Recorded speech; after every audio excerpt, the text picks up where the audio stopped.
The Ghost Choir of Roan Mountain. Editor's note: the Roan Mountain transcript.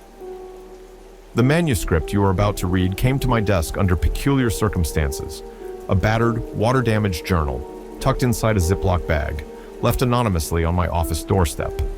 The handwriting within, frantic and deteriorating, details an experience so unnerving that, for a time, I questioned its authenticity.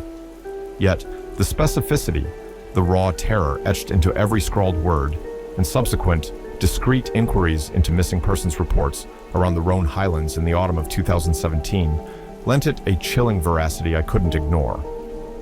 The author remains unidentified. The journal offers no name, only initials, LS, on the inside cover. What it does offer is a harrowing account of a hiking trip gone terribly wrong, a descent into a primal fear where the very elements seemed to conspire against them. The core of this terror, the talking wind as LS describes it, is a phenomenon that local Cherokee legends have whispered about for centuries, a malevolent sentience dwelling in the high peaks, one that lures and deceives. I have taken the liberty of transcribing the legible portions, preserving the author's voice and the escalating panic as best as possible. Some passages were obscured by mildew or frantic, illegible script. These I have noted. I've also expanded certain descriptive elements based on my own research of Roan Mountain's topography and atmosphere to provide a fuller, more immersive experience for the reader, while staying true to the spirit of LS' horrifying testimony. This is not a story for the faint of heart. It is a testament to the idea that some places are best left undisturbed, and some voices are never meant to be heard. Reader, proceed with caution. The wind on Roan Mountain is not always just the wind. The Roan Mountain transcript, LS. S. Journal. October 12th, 2017. The drive up was something else. Ben insisted on taking his beat-up Wrangler, said it was part of the authentic Appalachian experience. I think he just wanted to show off its questionable off-road capabilities. Maya, ever the pragmatist, just rolled her eyes from the passenger seat, already consulting her trail maps. And then there was Chloe, quiet in the back with me, headphones on, probably already sketching the scenery in her mind. She's always been the artistic one, sensitive to the atmosphere of a place. Me? I'm Liam Sterling, and I was just excited for a break from city noise, for the crisp autumn air and the promise of those famous Roan Highlands sunsets. The air thinned as we ascended, the vibrant reds and golds of the lower forests giving way to the darker greens of spruce and fir, Roan Mountain. Even the name had a certain gravitas, a resonant, almost mournful quality. We stopped at Carver's Gap, the wind already whipping around us, carrying the scent of pine and damp earth. It was exhilarating, cold, but invigorating. Ben was already halfway up the path, yelling something about conquering the bald. Maya was double-checking her pack straps, a small, exasperated smile playing on her lips. "He's going to burn himself out before we even hit the Cloudland Trail," she muttered, shaking her head. Chloe finally took off her headphones, her eyes wide. "It's intense up here, isn't it?" I nodded. "Beautiful, though." And it was. The undulating bald stretched out before us, a sea of golden grasses under a vast, pale blue sky. But even then, even in the bright afternoon sun, there was a presence, a weight to the air that went beyond atmospheric pressure, the wind especially. It wasn't just a steady blow. It gusted and swirled, sometimes sighing through the rhododendron thickets, other times seeming to pause as if listening. Silly, I know. Chalk it up to an overactive imagination, fueled by too many late-night horror movies. We were here for the views, the hike, the camaraderie. Nothing more. We planned a 3-day loop, camping at the Overmountain shelter the first night, then pushing on towards Grassy Ridge Bald, standard stuff. We're all reasonably experienced hikers, or so I thought. The first few hours were glorious. The trail was well marked, the views panoramic. Ben, predictably, set a blistering pace, then had to stop, panting, allowing Maya to calmly overtake him, smirking. Chloe lagged a bit, sketching in her notepad whenever we paused. I found myself often walking with her, enjoying the quiet companionship. It was as the sun began to dip, painting the sky in hues of bruised purple and fiery orange, that I first noticed it. The wind. It wasn't just the sound of air rushing through the grasses or whistling past my ears. There was a lower register to it, a sibilance that almost formed words. I shook my head, convinced it was the altitude or fatigue. "You hear that?" Chloe asked, her voice barely above a whisper, her head tilted. "Hear what?" Ben's stomach rumbling? I joked, trying to lighten the mood. She didn't smile. "Number the wind. It sounds like it's whispering." I listened again, harder this time. The wind moaned, a long, drawn-out exhalation that sent a shiver down my spine unrelated to the dropping temperature. And for a fleeting second, just a fraction of a second, I thought I heard it too. A soft, sibilant sound, like someone murmuring just out of earshot. "Shh, toop," or maybe cold. "Probably just the way it's hitting the rocks," Maya called back, overhearing us. She was all about logical explanations. "Acoustic trickery. This place is full of weird rock formations." Ben, having recovered his breath, chimed in. "Yeah, or maybe it's the mountain spirits telling Chloe to share her trail mix." He cackled, but it sounded a little forced, even to my ears. We reached the over-mountain shelter just as twilight was deepening into true dark. It's a converted barn, rustic and a bit eerie in its own right, perched on the side of a bald. The wind howled around it, rattling the old wooden shutters. We were the only ones there, which I initially thought was a bonus. Now, I'm not so sure. After a quick meal of rehydrated chili, Ben of course complained it wasn't spicy enough, we settled into our sleeping bags. The wind was relentless. It didn't just blow, it seemed to pry at the shelter, seeking entry. And the whispering. It was more distinct now. Or maybe I was just more attuned to it. "Liam!" I sat bolt upright, my heart hammering. Had someone called my name? I looked around. Ben was snoring softly. Maya was a still lump in her bag. Chloe was facing the wall, but I could see the tension in her shoulders. "Chloe?" I whispered. She turned, her eyes wide and luminous in the faint moonlight filtering through a crack in the shutters. "You heard it too?" Before I could answer, the wind outside seemed to swell, and with it, a chorus of faint, sibilant voices. They weren't speaking clear words, not anymore. It was more like the collective sigh of 1,000 dying breaths, a sound full of ancient sorrow and a chilling, subtle hunger. Maya stirred. "What's going on? Is that a storm rolling in?" "Just the wind," I said, trying to keep my voice steady. But it wasn't just the wind. It was something in the wind, something that knew my name. October 13th, 2017. None of us slept well. Every creak of the old barn, every gust of wind that slammed against the walls, set our nerves on edge. Ben tried to make light of it in the morning, blaming thin mountain air and group hysteria, but even his bravado felt hollow. Chloe was pale and withdrawn, barely touching her oatmeal. Maya, though outwardly composed, kept casting uneasy glances towards the rattling shutters. The whispers hadn't stopped with the dawn. If anything, they were more insidious in the daylight, harder to dismiss as mere figments of a tired mind. They seemed to ride on the currents of the wind, weaving in and out of the rustling grasses, the sighing pines. Sometimes they were indistinct, a chorus of murmurs. Other times, a single, chillingly clear voice would emerge, seeming to speak directly into your ear. "Lost. You're all lost." "Did you hear that?" Chloe gasped, stopping dead on the trail. We'd left the shelter an hour ago, heading towards Grassy Ridge. The sky was overcast, a heavy blanket of gray that seemed to press down on us. "Hear what, Chloe?" Ben asked, a little too sharply. His patience was clearly wearing thin. "The wind. It's windy. We're on a mountain. It happens." "No, it said we're lost," she insisted, her eyes darting around nervously. Maya pulled out her compass and map. "We're right on the Appalachian Trail, Chloe. See? The white blazes. We're fine." She pointed, but her finger trembled slightly. The wind swirled around us, tugging at our clothes, and this time, I heard it too, clear as day. A soft, feminine voice, laced with a strange, sorrowful amusement. "Not that way. This way." It seemed to emanate from a dense thicket of rhododendrons to our left, off the main trail. "I heard it," I said, my voice hoarse. "It said, 'this way.'" Ben scoffed.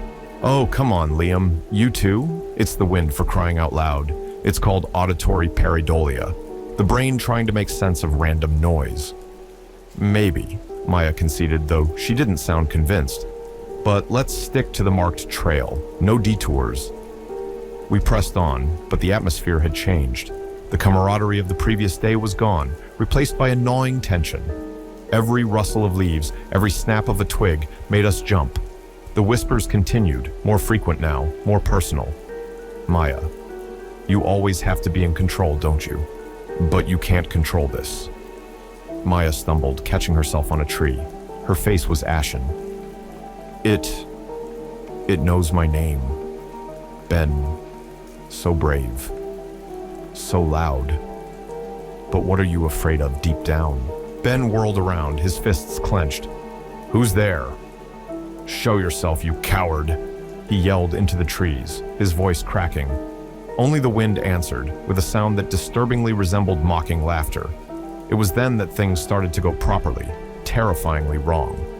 The white blazes on the trees, our guiding marks, seemed to become scarcer. We'd walk for 20 minutes, expecting to see one, and find nothing. Doubt began to creep in. Had we missed a turn? "This doesn't feel right," Maya said, consulting her map again, her brow furrowed. "According to this, we should have hit a switchback by now." The whispers intensified, swirling around us, tugging at our sanity. Lost in the gray. No one will find you. So cold. Chloe started to cry, soft, hiccuping sobs. "I want to go home. Please, let's just go back." "We can't go back, Chloe," Ben snapped, his fear manifesting as anger. "We're probably closer to the next shelter than the last one. We just need to push through." But which way was through? The trail seemed to have vanished, swallowed by the encroaching forest and the disorienting gray mist that had begun to roll in, clinging to the trees like spectral shrouds. The temperature plummeted. The wind was no longer just whispering. It was speaking, its voices clearer, more articulate, and filled with a chilling malice. It picked at our insecurities, our hidden fears. Liam, always the quiet one, watching. "What did you see that night, Liam?" The night Sarah left. My blood ran cold. Sarah was my ex-girlfriend. Our breakup had been messy, painful. How could it know that? I stumbled back, my hand flying to my mouth. "No, it's not real." "What did it say, Liam?" Maya asked, her voice tight with alarm. I couldn't answer. The wind laughed, a dry, rustling sound. "He knows. He remembers." We were truly lost now, geographically and psychologically. The mist was so thick we could barely see 10 feet in front of us. The trees around us seemed to warp and shift, their branches like skeletal arms reaching out. And the voices, they were everywhere, echoing from the trees, the rocks, the very air we breathed. They whispered of forgotten tragedies on the mountain, of hikers who had vanished without a trace, their bones supposedly lying undiscovered in hidden ravines. They spoke of an ancient hunger that dwelled in the heart of Rhone, a hunger that fed on fear, on despair. Ben, in a fit of desperate bravado, started shouting obscenities at the unseen tormentors. "Leave us alone! We're not afraid of you!" The wind responded with a furious gust that nearly knocked us off our feet. A branch, thick as my arm, cracked overhead and crashed down just inches from where Ben stood. He scrambled back, his face pale with shock. "Afraid now, little man?" The wind hissed, its voice dripping with contempt. We huddled together, a small, terrified island in a sea of encroaching dread. The cheerful hiking trip had devolved into a primal struggle for survival against an enemy we couldn't see, couldn't fight, an enemy that seemed to be the mountain itself. Chloe was mumbling, rocking back and forth. The old woman at the general store, back in Roan Mountain Town, she tried to warn us. She said, "The wind has teeth on the high balds, and it speaks secrets best left unheard." I thought she was just a crazy old lady. I remembered her now, a wizened woman with eyes like chips of mica, watching us from behind a dusty counter as we bought last-minute supplies. We'd dismissed her as local color, A terrible, terrible mistake. The mist grew denser, colder. We found a small rock outcrop that offered minimal shelter and huddled beneath it, the wind clawing at us, the voices tormenting us. They promised escape, offered directions down false paths that we knew, instinctively, would lead to deeper peril. They mimicked the voices of our loved ones, calling out to us from the fog. "Liam, it's Mom. I'm worried about you, honey. Come this way." My heart clenched. For a wild, desperate moment, I almost believed it. But the underlying malice, the cold amusement in the tone, was unmistakable. "Don't listen," Maya said, her voice a strained whisper, her eyes fixed on some unseen point in the mist. "It's trying to separate us." Darkness fell, not the gentle twilight of the previous evening, but a suffocating, absolute blackness, amplified by the fog and the canopy of unseen trees above. Our headlamps cut feeble cones into the oppressive gloom, illuminating swirling mist and the terrified faces of my companions. We had no idea where we were. Our phones had lost signal hours ago. We were out of water, our food supplies dwindling. But thirst and hunger were secondary to the psychological torment. The voices were relentless. They didn't just whisper anymore. Sometimes they would scream, high, piercing shrieks that echoed through the unseen valleys. Other times, they would adopt soft, seductive tones, promising warmth, safety, an end to our ordeal if we would just step out, follow the sound. Ben finally broke. He'd been quiet for hours, a coiled spring of suppressed terror. Suddenly, he leaped to his feet, his eyes wild. "I can't take it anymore," he screamed. "I'm getting out of here." "Ben, no!" Maya yelled, scrambling to grab him, but he was too quick. He plunged into the darkness, away from the feeble light of our headlamps, shouting defiance at the wind. "You won't get me. I'll find my own way." We heard him crashing through the undergrowth for a minute or two, then a terrible, choked-off scream, and then silence. A silence more terrifying than any of the previous sounds. The wind itself seemed to pause, as if sated. "Ben!" I called out, my voice trembling. "Ben!" Only the wind answered, a low, mournful sigh that seemed to carry a hint of satisfaction. "Gone," it whispered. He found his way. Chloe let out a wail of pure despair. Maya was frozen, her face a mask of horror. I felt something inside me snap. The fear was still there, a cold knot in my stomach, but it was now overlaid with a desperate, reckless anger. "What do you want from us?" I screamed into the darkness, into the swirling mist. "Why are you doing this?" For a long moment, there was no reply, only the eerie stillness. Then, a multitude of voices, speaking in unison, so loud it felt like a physical blow. "We want you to listen. We want you to remember. We want you to stay. Forever." October 14th, 2017. I don't know what day it is, or night. Time has lost all meaning in this perpetual twilight of mist and fear. Ben is gone. We called for him for hours, our voices raw, until Maya finally, gently said, "Liam, he's not coming back." The finality in her tone was like a physical blow.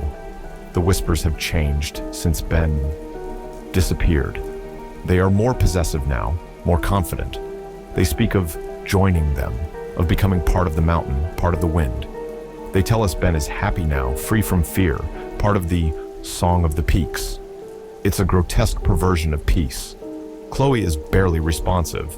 She sits with her knees pulled to her chest, staring blankly into the fog, occasionally muttering fragments of prayers or childhood rhymes. Her sketchbook lies abandoned, its pages damp and warped. Once, I saw her pick up a piece of charcoal and try to draw, but her hand trembled so violently she couldn't make a mark. Then she just dropped it and resumed her vacant stare. Maya is trying to stay strong for all our sakes, I think. She rations what little food we have left. A few granola bars, a handful of nuts. She tries to study the map, but it's useless. We have no landmarks, no sun, no stars. The compass needle spins erratically, as if confused by some unseen magnetic force. "There has to be a way down," she keeps saying, more to convince herself than us. Mountains always have a way down. Water flows downwards. If we find a stream, but every gully we've tried to follow has ended in impenetrable thickets or sheer drops, invisible until we're right at the edge. The wind seems to guide us towards these dead ends, its whispers turning into mocking chuckles when we're forced to retreat. Silly children, thinking you can escape Roan's embrace. Last night, or what I think was last night, was the worst. We found a slightly deeper overhang, more of a shallow cave than the previous rock. We were huddled together for warmth, exhaustion finally claiming us in fits and starts. I drifted into a restless, nightmare-filled sleep. I dreamed of vast, empty spaces, of falling endlessly through cold, gray clouds, the voices swirling around me, pulling me down. Then, the dream shifted. I was standing on a high, windswept bald, but it wasn't one I recognized. The grass was black, like charred velvet, and the sky was a sickly, bruised yellow. And there were figures standing in the distance, tall and gaunt, their forms indistinct, seeming to ripple and shift like heat haze. They were beckoning to me. I woke up with a gasp, my body drenched in cold sweat. Maya was shaking me. "Liam, wake up! Chloe's gone!" My blood turned to ice. We scrambled out of the shallow cave, our headlamps cutting frantic arcs through the oppressive darkness. "Chloe!" I yelled, my voice cracking. "Chloe!" Maya joined in, her calls sharp with panic. The wind answered, its voice now taking on a chillingly accurate mimicry of Chloe's soft, hesitant tone. "I'm over here. I found a path. It's so pretty." It came from the direction of a particularly dense patch of rhododendrons, a place we'd instinctively avoided. "Don't listen, Maya," I warned, grabbing her arm. "It's trying to trick us." But Maya was already moving, her face a mask of desperate hope. "Chloe, is that you?" "Yes. Come quick. It's so peaceful." The voice cooed, sounding fainter now, further away. Against my better judgment, fueled by a desperate, irrational hope that maybe, just maybe, Chloe had somehow found a way out, I followed Maya. We pushed through the wet, clinging branches, the leaves cold against our skin. The ground underfoot became soft, boggy. "Chloe?" Maya called again, her voice choked with tears. And then we saw it. Not Chloe, but her sketchbook. It was lying open on the muddy ground, a single hastily scrawled drawing on the page. It was a crude depiction of stick figures, 3 of them. 2 were standing, looking terrified. The third, smaller figure, was being pulled away by swirling abstract lines that looked like gusts of wind, but also like grasping hands. Beneath it, one word, written in a shaky, almost illegible hand. Listen. A gust of wind tore through the thicket, nearly ripping the sketchbook from the mud. And in that wind, we heard Chloe's voice, no longer mimicking, but a genuine scream of pure, unadulterated terror, quickly cut off. Then a soft, satisfied sigh from the wind itself. She listens now. She's part of the song. Maya collapsed, sobbing uncontrollably. I stood there, numb, the last vestiges of hope draining out of me. Ben was gone. Chloe was gone. It was just us now, me and Maya, and the mountain, and its hungry, whispering wind. I don't know how much longer we can last. Our food is almost gone. We're weak, disoriented. The voices are almost constant now, sometimes a cacophony, sometimes a single, insidious whisper that seems to bore directly into my skull. They call my name.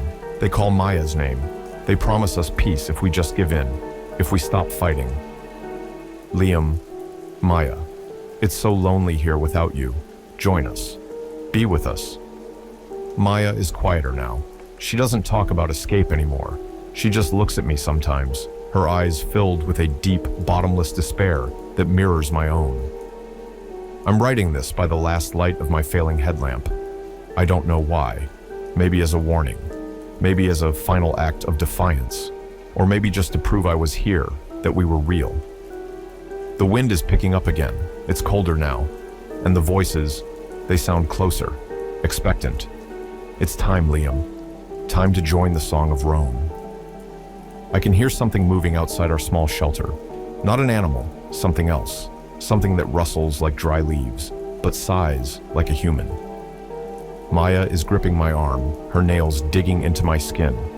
Her eyes are wide with a terror that transcends anything I've seen before.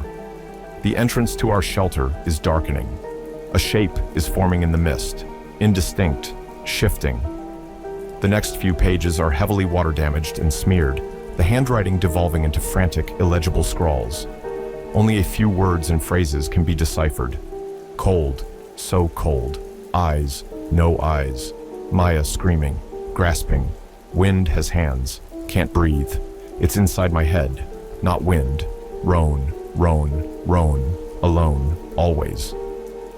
The final entry is a single shaky sentence, scrawled diagonally across the page, as if written in utter darkness or by a hand no longer fully in control. It sings my name now. I am the wind. Editors afterward, the journal ends there. No further entries were made. Extensive searches by local authorities and volunteer groups in the months following that October yielded no trace of Liam Sterling, Maya Rodriguez, Ben Carter, or Chloe Davies. They simply vanished on Roan Mountain. The official explanation was that they were inexperienced hikers who succumbed to exposure after getting lost in unexpectedly severe weather. A plausible theory, certainly, but this journal suggests something far more disturbing. I have visited Roan Mountain myself since receiving this journal. I stood on Carver's Gap, felt that same biting wind. I hiked a portion of the Cloudland Trail. It is a place of breathtaking, austere beauty. But in the sigh of the wind through the spruce fir forests, in the eerie silence of the high balds when the air is still, I couldn't shake the feeling of being watched, of an ancient, patient intelligence residing there. Did LS, Liam Sterling, truly become the wind? Did his consciousness merge with whatever malevolent entity haunts those peaks? Or was it merely the final, desperate delusion of a mind fractured by terror and isolation? I offer no definitive answers, only this chilling account. Perhaps some mysteries are best left unsolved, some places best left to their ancient, whispering guardians. But if you ever find yourself on Roan Mountain and the wind seems to whisper your name, do not listen. Run and pray it doesn't follow.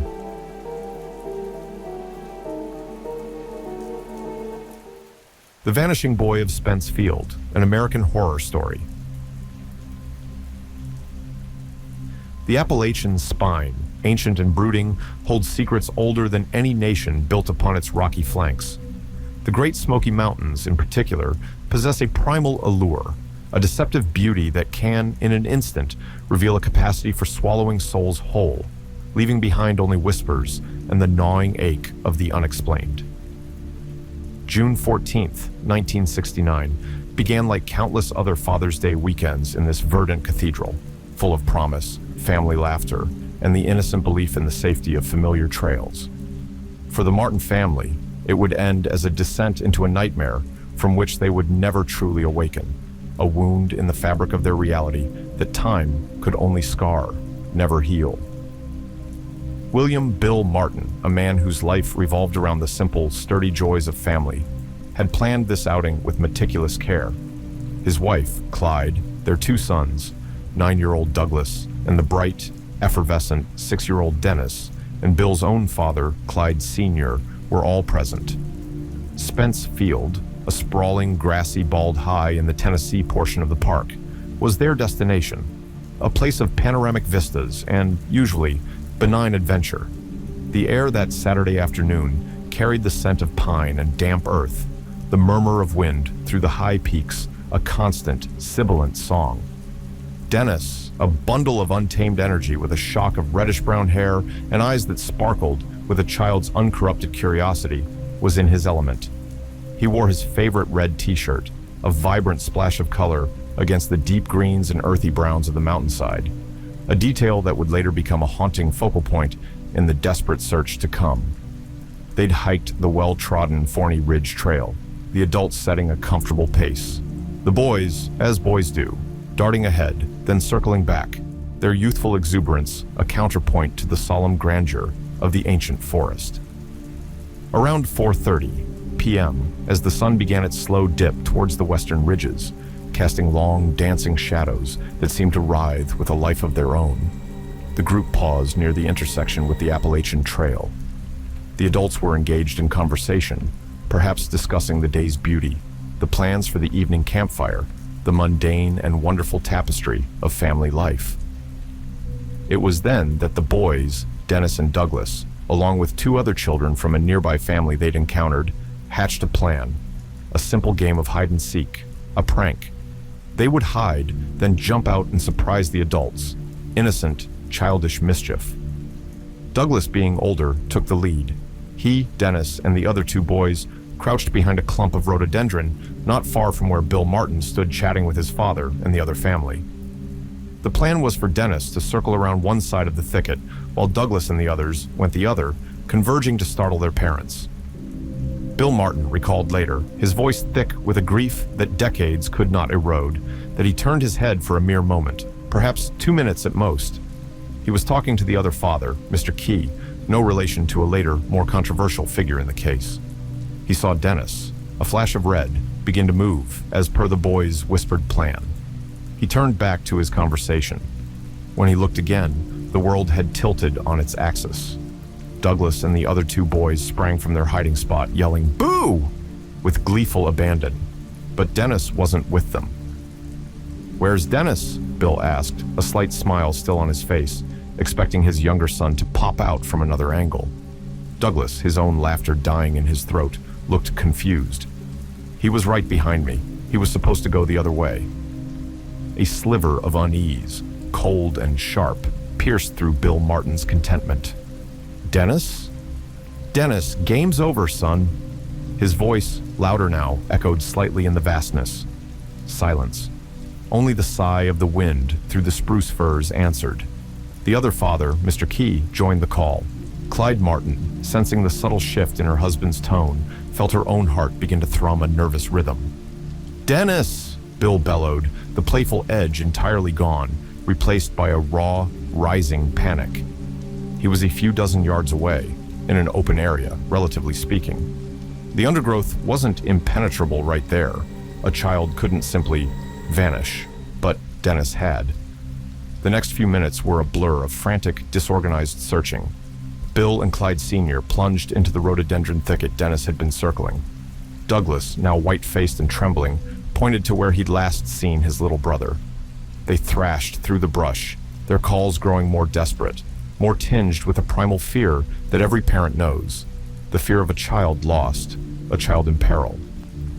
The sun, indifferent to their burgeoning terror, continued its descent, and the shadows in the woods deepened, coalescing into shapes that mocked their sanity. The temperature began to drop, a chill seeping into their bones that had little to do with the mountain air. Within 30 minutes, Bill Martin, a man of action, knew this was beyond their capabilities. He sprinted, lungs burning, back down the trail to the nearest ranger station at Cades Cove, a grueling 5-mile run, fueled by adrenaline and a father's desperate hope. The alarm was officially raised. What followed was one of the largest, most intensive search and rescue operations in the history of the National Park Service. It was a monumental effort, a testament to human compassion and determination. Yet it would become an exercise in maddening futility, a slow, agonizing realization that the mountains were not going to give up their secrets easily, if at all. Park rangers, seasoned woodsmen who knew these mountains like the back of their hands, were the first to mobilize. Local volunteers, hearing the news, poured in, their faces grim, their hearts heavy with a shared parental dread. As the first night fell, cold and inky black, the search parties, equipped with flashlights and lanterns, fanned out, their lights like scattered fireflies against the immense, dark canvas of the Smokies.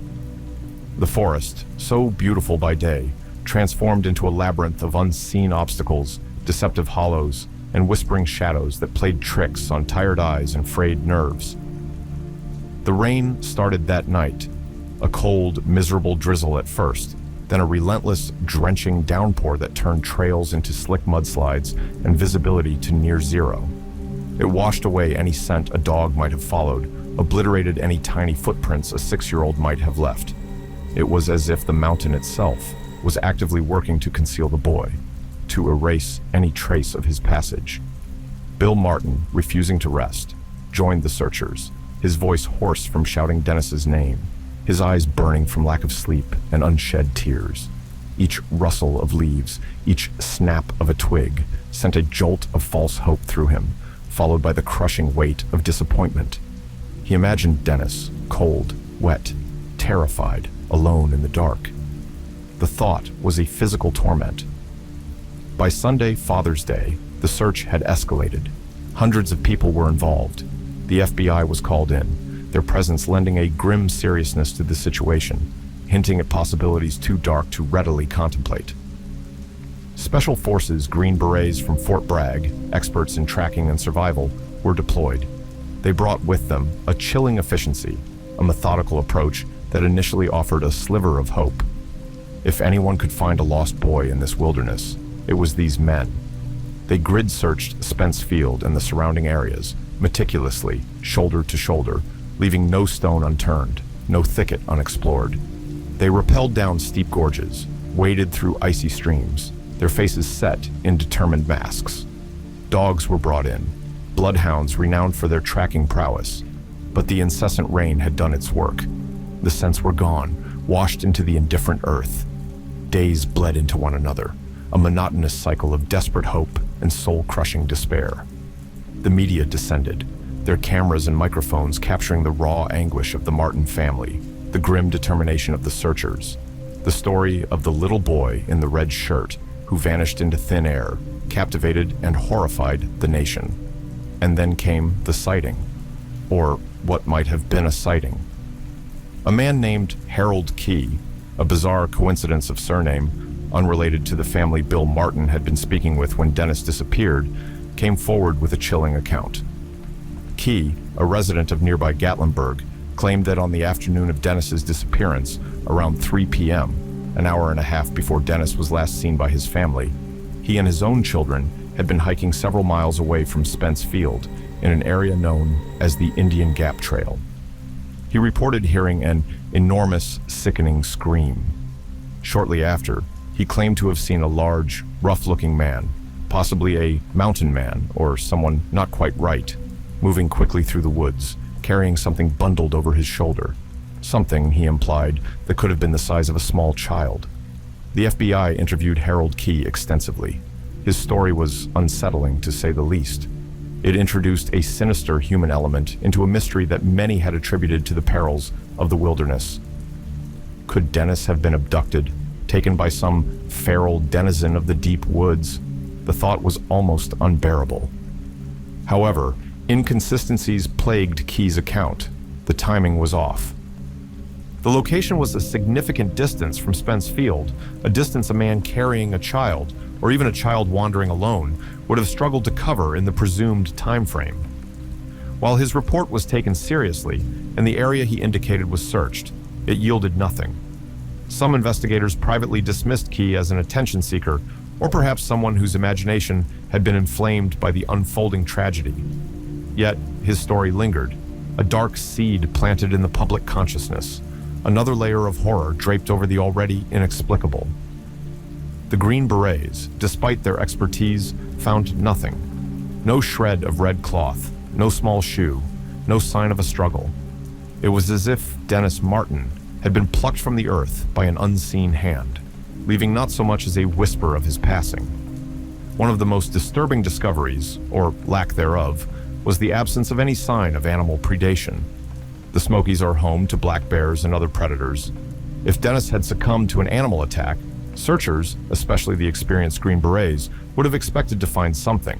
Remains, torn clothing, signs of a struggle. There was nothing. This silence from the natural world was, in its own way, more terrifying than the thought of a swift, violent end. It suggested something else, something unnatural. Theories abounded, each more desperate and unsettling than the last. Had he simply wandered off, fallen into a hidden crevice or sinkhole so well concealed that even the most thorough search couldn't find him? The geology of the Smokies, with its hidden caves and fissure systems, made this a grim possibility. Had he been taken by a wild animal, its spoor and evidence of the kill completely obliterated by the torrential rains? Unlikely, given the expertise of the searchers, but not impossible. Had he been abducted? The Harold Key sighting, however dubious, kept this terrifying possibility alive. But by whom and why? And how could an abductor move so silently, so efficiently, in such terrain, with a struggling child, eluding hundreds of searchers? Or was it something else entirely, something the rational mind recoils from, something whispered about in old mountain folklore, tales of strange beings, of hidden communities deep in the inaccessible hollers, of places where the veil between worlds is thin? Such thoughts, though unspoken by officials, undoubtedly flickered in the minds of some, fueled by the sheer impossibility of the boy's disappearance. The forest itself seemed to be a malevolent entity, actively concealing its prize. One seasoned ranger, a man who had spent his life in these mountains, was quoted as saying, "If he's in there, we'll find him." But as days turned into weeks, his confidence, like that of everyone involved, began to fray. The sheer vastness of the wilderness, the unforgiving terrain, the way the dense foliage could swallow sound and light, began to feel less like a challenge and more like an insurmountable sentient barrier. The official search was eventually scaled back, then called off in late June, though Bill Martin and dedicated volunteers continued to search for months, then years, fueled by a father's undying, desperate love. They combed every trail, every hollow, every rumor. Bill Martin returned to Spence Field countless times, a pilgrimage of sorrow, shouting his son's name into the uncaring wind, hoping against hope for a miracle that never came. The psychic toll on the Martin family was immense. The not knowing was a special kind of torture, a wound perpetually kept open. How do you mourn a child who is simply gone? How do you find closure when there is no body, no explanation, only a gaping void where a vibrant, laughing boy used to be? Over the years, the Dennis Martin case has become a dark legend in the annals of the National Park Service, a cautionary tale whispered around campfires. It has been dissected by armchair detectives, paranormal investigators, and true crime aficionados. Books have been written, documentaries filmed. Yet, the central mystery remains as impenetrable as the densest rhododendron thicket in the Smokies.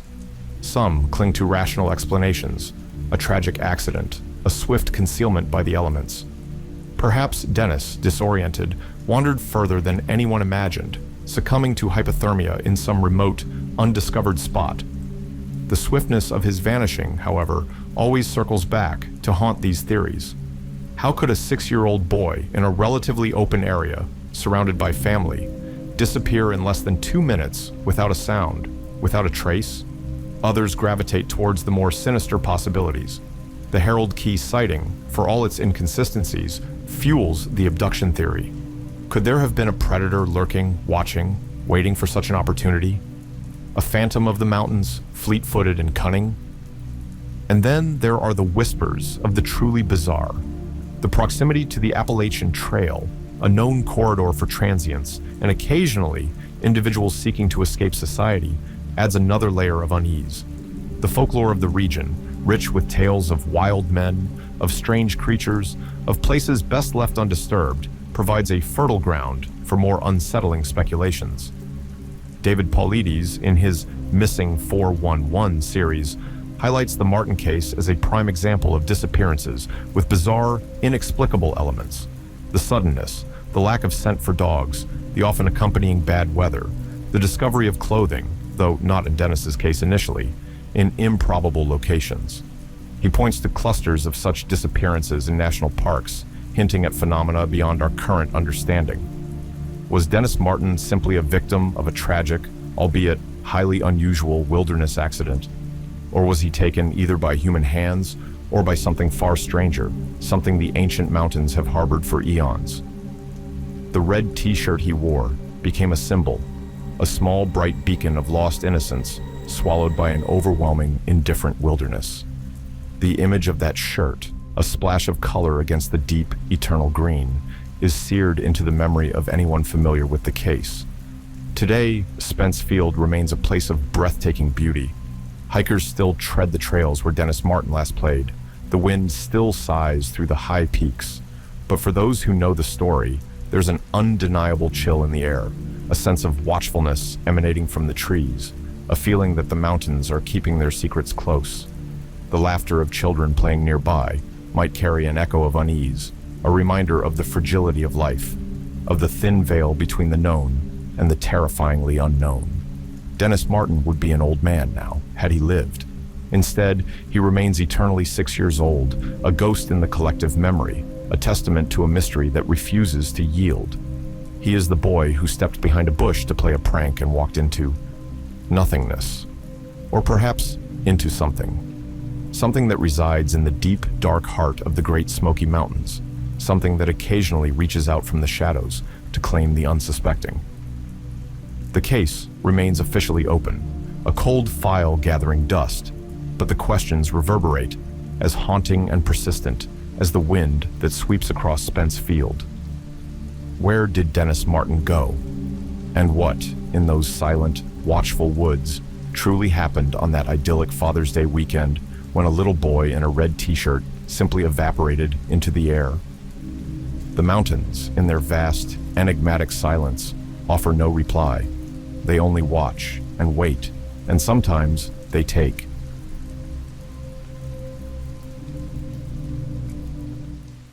The Adams Abomination, an unearthing of the Bell Witch malevolence. Chapter 1. The Unsettling Genesis on the Red River. The year was 1817. The American frontier, a tapestry woven with threads of hope and hardship, was still pushing westward, its edges raw and untamed. In Robertson County, Tennessee, nestled near the banks of the Red River, lay the burgeoning settlement of Adams.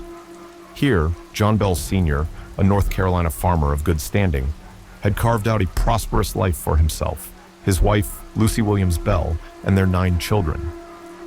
Their log farmhouse, a sturdy 2-story structure, stood as a testament to pioneer resilience, surrounded by 320 acres of fertile land that yielded corn, cotton, and tobacco. The Bells were respected, church-going folk, their lives seemingly emblematic of the agrarian dream. But dreams, especially those on the frontier, can curdle into nightmares. The first whisper of the unnatural came subtly, as such things often do.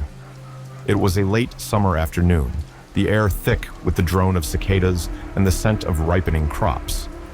John Bell was inspecting his cornfield, the tall stalks rustling in a gentle breeze. His attention was snagged by an anomaly in the rows, a creature unlike any he had ever encountered.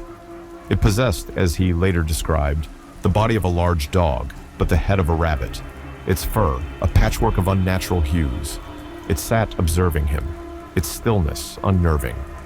Bell, a man not easily startled, raised his flintlock rifle, its familiar weight a small comfort. He fired. The creature, seemingly unfazed, vanished as if dissipating into the humid air, leaving behind only the lingering scent of ozone and a profound sense of unease in John Bell's heart. He tried to dismiss it, a trick of the light perhaps, or a fatigue-induced hallucination. The frontier was rife with strange tales, but the image of that rabbit dog, as it came to be known, imprinted itself on his mind. Shortly thereafter, the disturbances migrated indoors. They began as faint, almost imperceptible sounds in the dead of night, a soft knocking on the exterior walls, a gentle scratching at the doors and windows, as if some timid animal sought entry. Drury Bell, one of John's sons, often reported hearing these sounds first, his youthful ears perhaps more attuned to the subtle shift from the natural to the preternatural. The family would search, finding nothing. The dogs, usually alert to any nocturnal intrusion, remained silent, cowering or whining low in their throats, as if sensing something beyond their animal comprehension. These nocturnal murmurs soon escalated. The knocking grew bolder, more insistent, sometimes seeming to emanate from beneath the floorboards or from within the very logs of the house. It was a rhythmic, deliberate sound, as if a spectral fist pounded for attention. Then came the sound of heavy stones being dropped on the wooden floors of the upstairs rooms, followed by the distinct, sickening thud of furniture being overturned, only for the Bells to rush up and find everything in its place, undisturbed, yet thick with an oppressive, static-charged atmosphere. Lucy Bell, a woman of practicality and faith, initially suspected mischievous neighbors or runaway slaves seeking shelter. John organized watches, armed his older sons, and scoured the property. But the source remained elusive, invisible. The sounds seemed to mock their efforts, growing louder and more varied. They heard lip-smacking, gulping, as if an unseen guest were feasting ravenously in their midst. They heard the rustle of bedclothes being pulled, the faint, choked gasps of someone struggling for breath, only to find each family member accounted for, albeit wide-eyed and pale. The primary focus of these early physical manifestations centered on the Bell children, particularly the youngest daughter, 9-year-old Betsy Bell, and her slightly older brother, Joel. Their bed covers would be violently ripped from them in the dark, no matter how tightly they clung. Unseen hands would slap their faces, pull their hair with vicious force, leaving welts and bruises that bloomed angrily on their young skin by morning light. Betsy, a sensitive and pretty child, seemed to bear the brunt of this invisible tormentor's early malice. She would awaken screaming, convinced something heavy was pressing down on her chest, suffocating her, or that needles were pricking her relentlessly.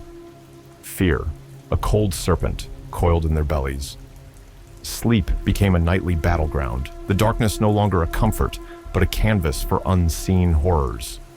The Bell home, once a symbol of security and prosperity, was slowly transforming into a prison of oral and tactile assault. John Bell, a man of considerable local influence, found himself helpless, his authority meaningless against an enemy he could neither see nor comprehend.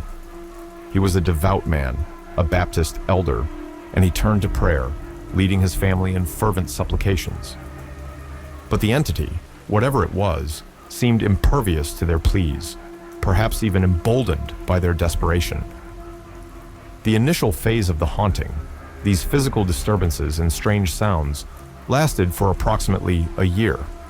It was a period of mounting dread, of whispered consultations between John and Lucy, of the children's growing terror.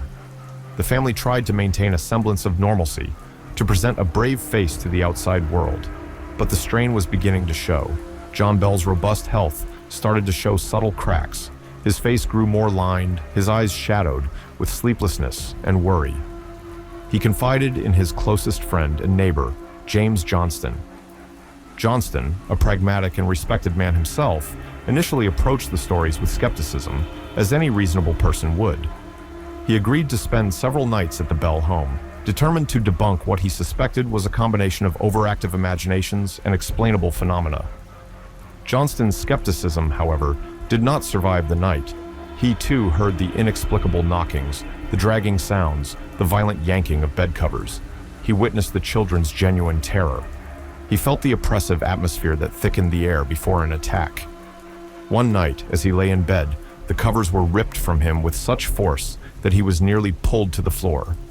He sat up, heart pounding, and in the oppressive darkness, heard a faint, sibilant whisper, too indistinct to understand, but undeniably present. James Johnston left the Bell home a changed man, convinced that his friends were in the grip of something truly unholy. His validation, though terrifying, was also a grim comfort to John Bell. He was not losing his mind. His family was not imagining things. They were indeed under siege. And the siege, as they would soon discover, was only just beginning. The entity was merely warming up, testing its strength, before it found its true voice and unleashed the full scope of its terrifying intelligence. Chapter 2. The Voice from the Shadows, and a Name for the Terror. The year 1818 bled into 1819, and the invisible tormentor of the Bell household underwent a terrifying evolution. The disembodied sounds, the knockings, scratchings, and chokings, did not cease, but they were now accompanied by something far more insidious, a voice. It began as faint whispers, barely audible above the crickets' chorus or the rustle of wind through the trees. The family would catch fragments, like words spoken from a great distance or from behind a thick veil. It was often described as a low, guttural murmur, like an old woman wheezing, her breath catching in her throat. Sometimes it was so faint, they'd question if they'd heard anything at all. Was it the wind, an animal, their own minds playing tricks? But the whispers grew in strength and clarity, coalescing into discernible words, then sentences. The voice, when it fully manifested, was primarily that of a woman, though it could modulate, sometimes sounding like a man, sometimes like a cacophony of multiple voices speaking at once. It was sharp, often cruel, laced with a biting sarcasm and an uncanny knowledge of the family's affairs, their private conversations, even their unspoken thoughts. Betsy Bell remained a primary target. The voice would taunt her relentlessly, often focusing on her appearance, her suitors, her innermost fears. "Ah, Betsy, my pretty little dove," it might croak from the darkened corner of her room. "Thinking of young Joshua Gardner, are we? He won't have you, not when I'm done with you." The psychological torment was relentless, designed to break her spirit. The entity seemed to be everywhere and nowhere at once. Its voice could emanate from the chimney, from beneath the beds, from high up in the rafters, or sometimes, chillingly, it would seem to speak directly inside their heads. It knew when visitors were approaching the house long before they were visible, announcing their arrival with unnerving accuracy. It could recite, word for word, sermons preached miles away, often simultaneously as they were being delivered, sometimes even offering its own blasphemous commentary. The family, desperate for answers, began to address the entity directly. "Who are you?" John Bell would demand, his voice tight with a mixture of fear and anger. "What do you want from us?" For a time, the voice remained coy, evasive. "I am a spirit," it would cackle. "I was once very happy but have been disturbed." Then, one evening, during a particularly vicious onslaught of taunts and physical abuse directed at Betsy, the voice finally gave itself a name. Or rather, it claimed an identity that sent a fresh wave of shock and recognition through the community. "I am Kate Batts," it shrieked, the name hanging in the air like a miasma. "And I've come to plague John Bell and all his kin." Kate Batts was a real person, an eccentric and reputedly quarrelsome neighbor with whom John Bell had engaged in a land dispute some years prior. She was known for her sharp tongue and volatile temper, and local gossip whispered of her dabbling in folk magic, even witchcraft.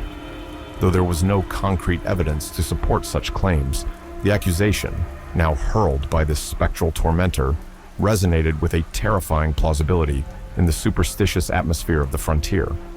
Whether the entity truly was the disembodied spirit of Kate Batts, or merely a demonic intelligence adopting her persona to sow discord and fear, was impossible to determine. But the name stuck. From then on, the entity was known as Kate, or more commonly, the Bell Witch. The witch, as it was now almost universally called, developed a distinct, terrifying personality. It was intelligent, cunning, and possessed a wicked sense of humor that often manifested as cruel mockery. It could be charming and witty one moment, engaging visitors in surprisingly erudite conversations about theology or politics, only to erupt into a torrent of profanity and violent threats the next. It showed a particular animosity towards John Bell Sr., whom it frequently called Old Jack or Old Sugarmouth, promising repeatedly and with chilling conviction, "I am determined to haunt and torment Old Jack Bell as long as he lives." It also held a peculiar, almost obsessive hatred for Betsy Bell, vowing to prevent her marriage to Joshua Gardner, a local young man with whom Betsy was deeply in love. Lucy Bell, however, often received a strange sort of deference from Kate. The entity would refer to her as Old Luce, and, while sometimes annoying her by hiding her things or mimicking her, rarely subjected her to the brutal physical attacks reserved for John and Betsy. There were even bizarre instances where Kate showed a perverse form of helpfulness towards Lucy, warning her of dangers or offering unsolicited and usually unwelcome advice. Once, when Lucy was feeling unwell, Kate sang her sweet, melancholic songs, a stark contrast to its usual vitriol. This selective torment only added to the psychological horror, making the entity's motives even more opaque and terrifying. Word of the Bell Witch spread like wildfire through Robertson County and beyond. The Bell homestead became a grim tourist attraction. People traveled for miles, drawn by a morbid curiosity, to witness the phenomena for themselves.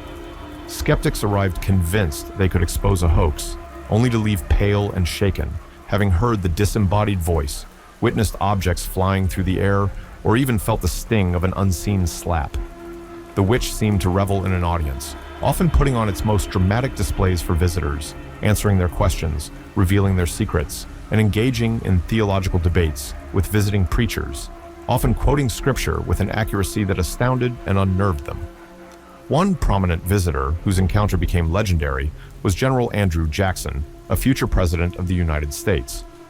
Though historical accounts vary on the specifics and even the certainty of his visit, the story became an indelible part of the Bell Witch lore. Intrigued by the persistent tales, Jackson supposedly arrived with a retinue of men, including a self-proclaimed witch tamer or exorcist, determined to get to the bottom of the mystery. According to legend, as Jackson's wagon approached the Bell property, it suddenly, inexplicably stopped. The horses strained, but the wheels would not turn, as if rooted to the ground. Frustrated and perplexed, Jackson is said to have exclaimed, "By the eternal, boys, there's a witch in these woods." At that moment, a sharp, disembodied female voice allegedly pierced the air. "All right, General, let the wagon move. I'll see you again tonight." The wagon then moved forward without any further trouble. Later that evening, Jackson's witch tamer attempted to confront the entity. He boasted of his powers, producing charms and incantations. Kate, however, was unimpressed. The legend claims she turned her fury upon him, unleashing a torrent of abuse and physical assaults so severe that the man was left terrified and begging to be taken away from the Bell farm. Jackson and his men, thoroughly unnerved by the night's events and the palpable malevolence, reportedly departed the next morning, with Jackson famously quoted as saying, "I would rather fight the entire British Army than to deal with the Bell Witch." Whether entirely factual or embellished over time, the Andrew Jackson episode cemented the Bell Witch's reputation as a formidable and terrifying power, one that even a future president could not overcome. The Bell family was trapped, their home a stage for an unrelenting supernatural drama, and the star performer, Kate, was growing bolder, more articulate, and increasingly focused on fulfilling her deadly promise to John Bell Sr. Chapter 3. The Escalation of Malice and a Curse. Fulfilled. As the months bled into years, the Bell Witch's presence became an unbearable fixture in the family's life. The entity's character, if such a term could be applied to a disembodied tormentor, solidified into one of profound, calculating cruelty, interspersed with moments of eerie civility that only heightened the horror. Its primary targets remained John Bell Sr. and his daughter Betsy.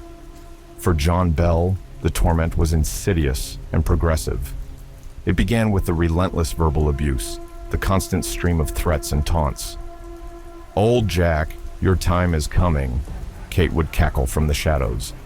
"I'm brewing a special potion just for you." His affliction then manifested physically. He began to experience strange swellings in his throat, making it difficult to speak or swallow.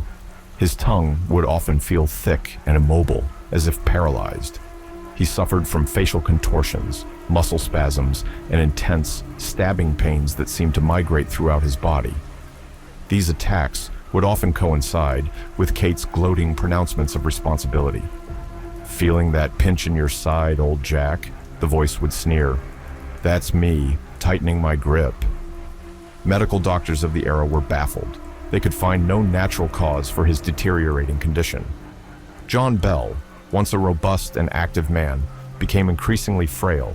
His strong farmer's frame stooped, his face etched with constant pain and the weariness of a man living under a sentence of death. Betsy Bell's suffering was equally acute, though different in nature. Kate seemed determined to ruin her youth and destroy her happiness. The physical assaults continued unabated, the slapping, hair-pulling, and pinching. She was often stuck with invisible pins, forced to dance uncontrollably, or thrown from her bed. But Kate's most focused campaign against Betsy was aimed at sabotaging her relationship with Joshua Gardner. Betsy and Joshua were deeply affectionate, their courtship a small beacon of normalcy in the otherwise nightmarish existence of the Bell family. Kate would not allow it. Whenever Joshua visited, the witch would become particularly agitated, unleashing a torrent of abuse against both Betsy and him. It would interrupt their conversations with lewd remarks, follow them if they sought privacy, and subject Betsy to humiliating physical attacks in Joshua's presence. "He doesn't want you, Betsy," Kate would hiss. "Look at you, bruised and tormented. I'll make sure you never marry him or anyone else." the psychological pressure was immense.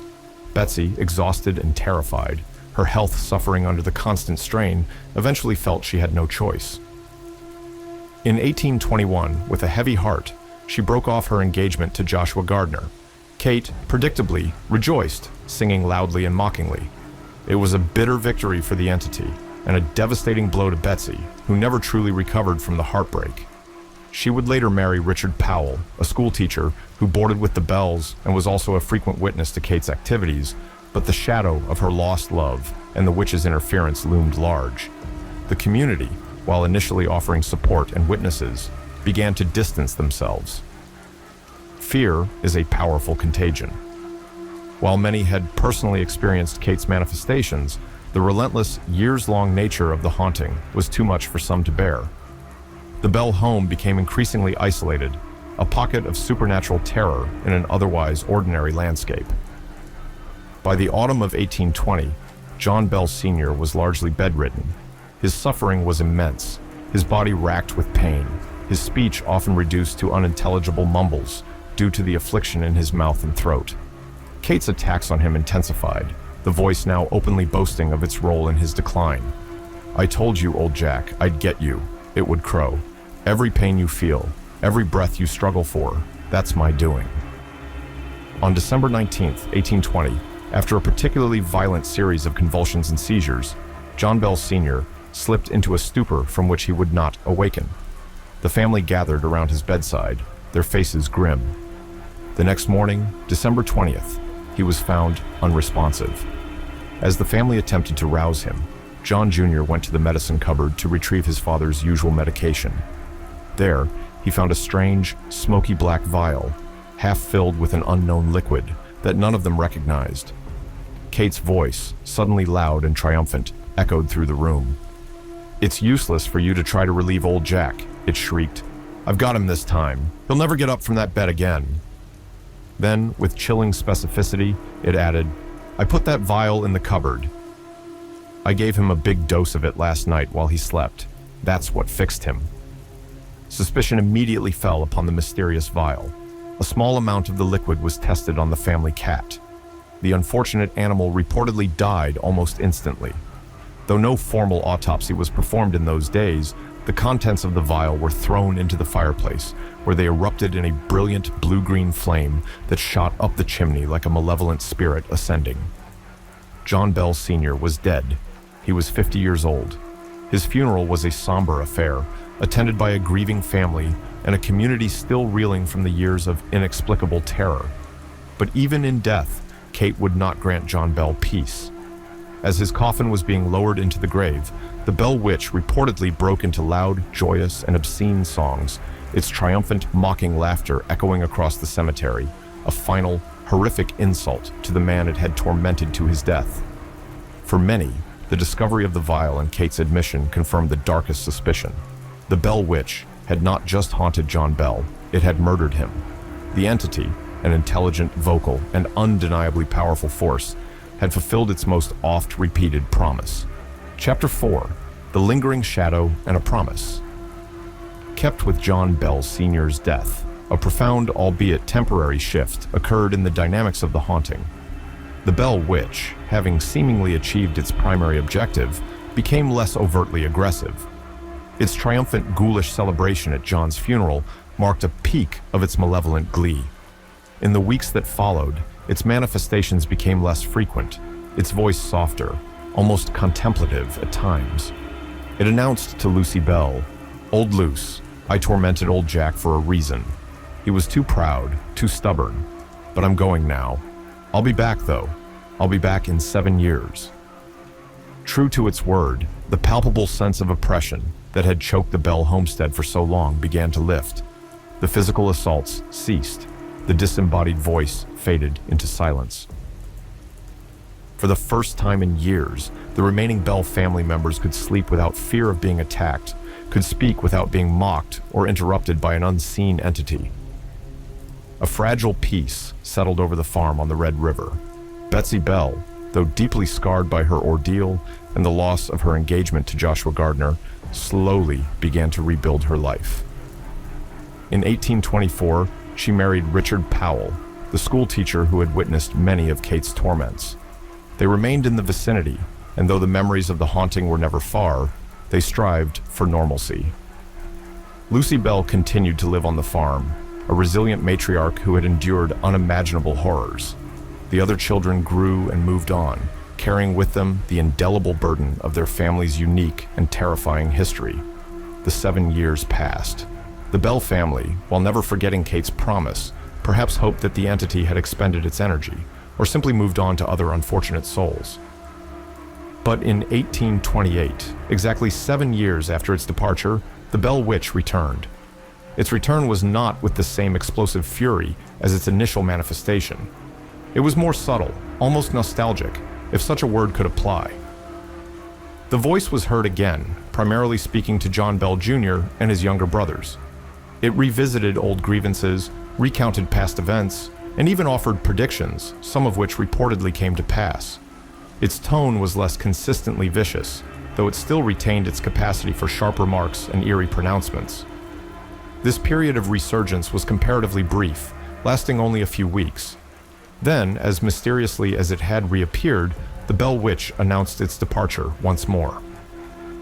"I am leaving now," it stated, its voice fading. "But I shall return again in 107 years, in 1935, to one of John Bell's direct descendants."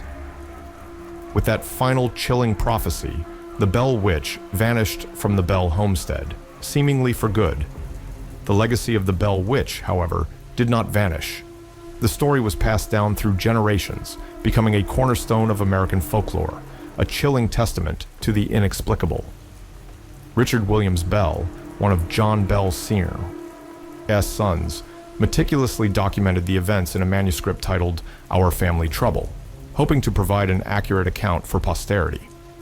This manuscript, though not published until decades later, formed the basis for many subsequent retellings, most notably Martin Van Buren Ingram's An Authenticated History of the Famous Bell Witch in 1894.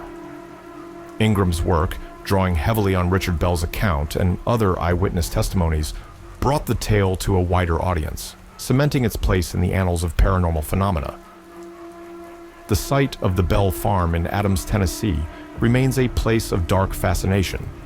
The original Bell home is long gone, but the land itself is said to retain a certain atmosphere, a lingering chill. A cave on the property, known as the Bell Witch Cave, became a focal point for paranormal enthusiasts and tourists, with many claiming to experience strange phenomena within its depths: disembodied whispers, cold spots, and the unsettling feeling of being watched. And what of Kate's final promise to return in 1935? There are anecdotal accounts, though far less documented and more difficult to verify than the original haunting, suggesting that strange occurrences were indeed reported by some of John Bell's descendants around that time. Whispers of unexplained noises, unsettling dreams, and a renewed sense of an unseen presence circulated within the family, though nothing approached the intensity or duration of the original 19th century siege. Perhaps the entity, its power diminished by time or its purpose altered, made a token appearance, a spectral nod to its century-old vow.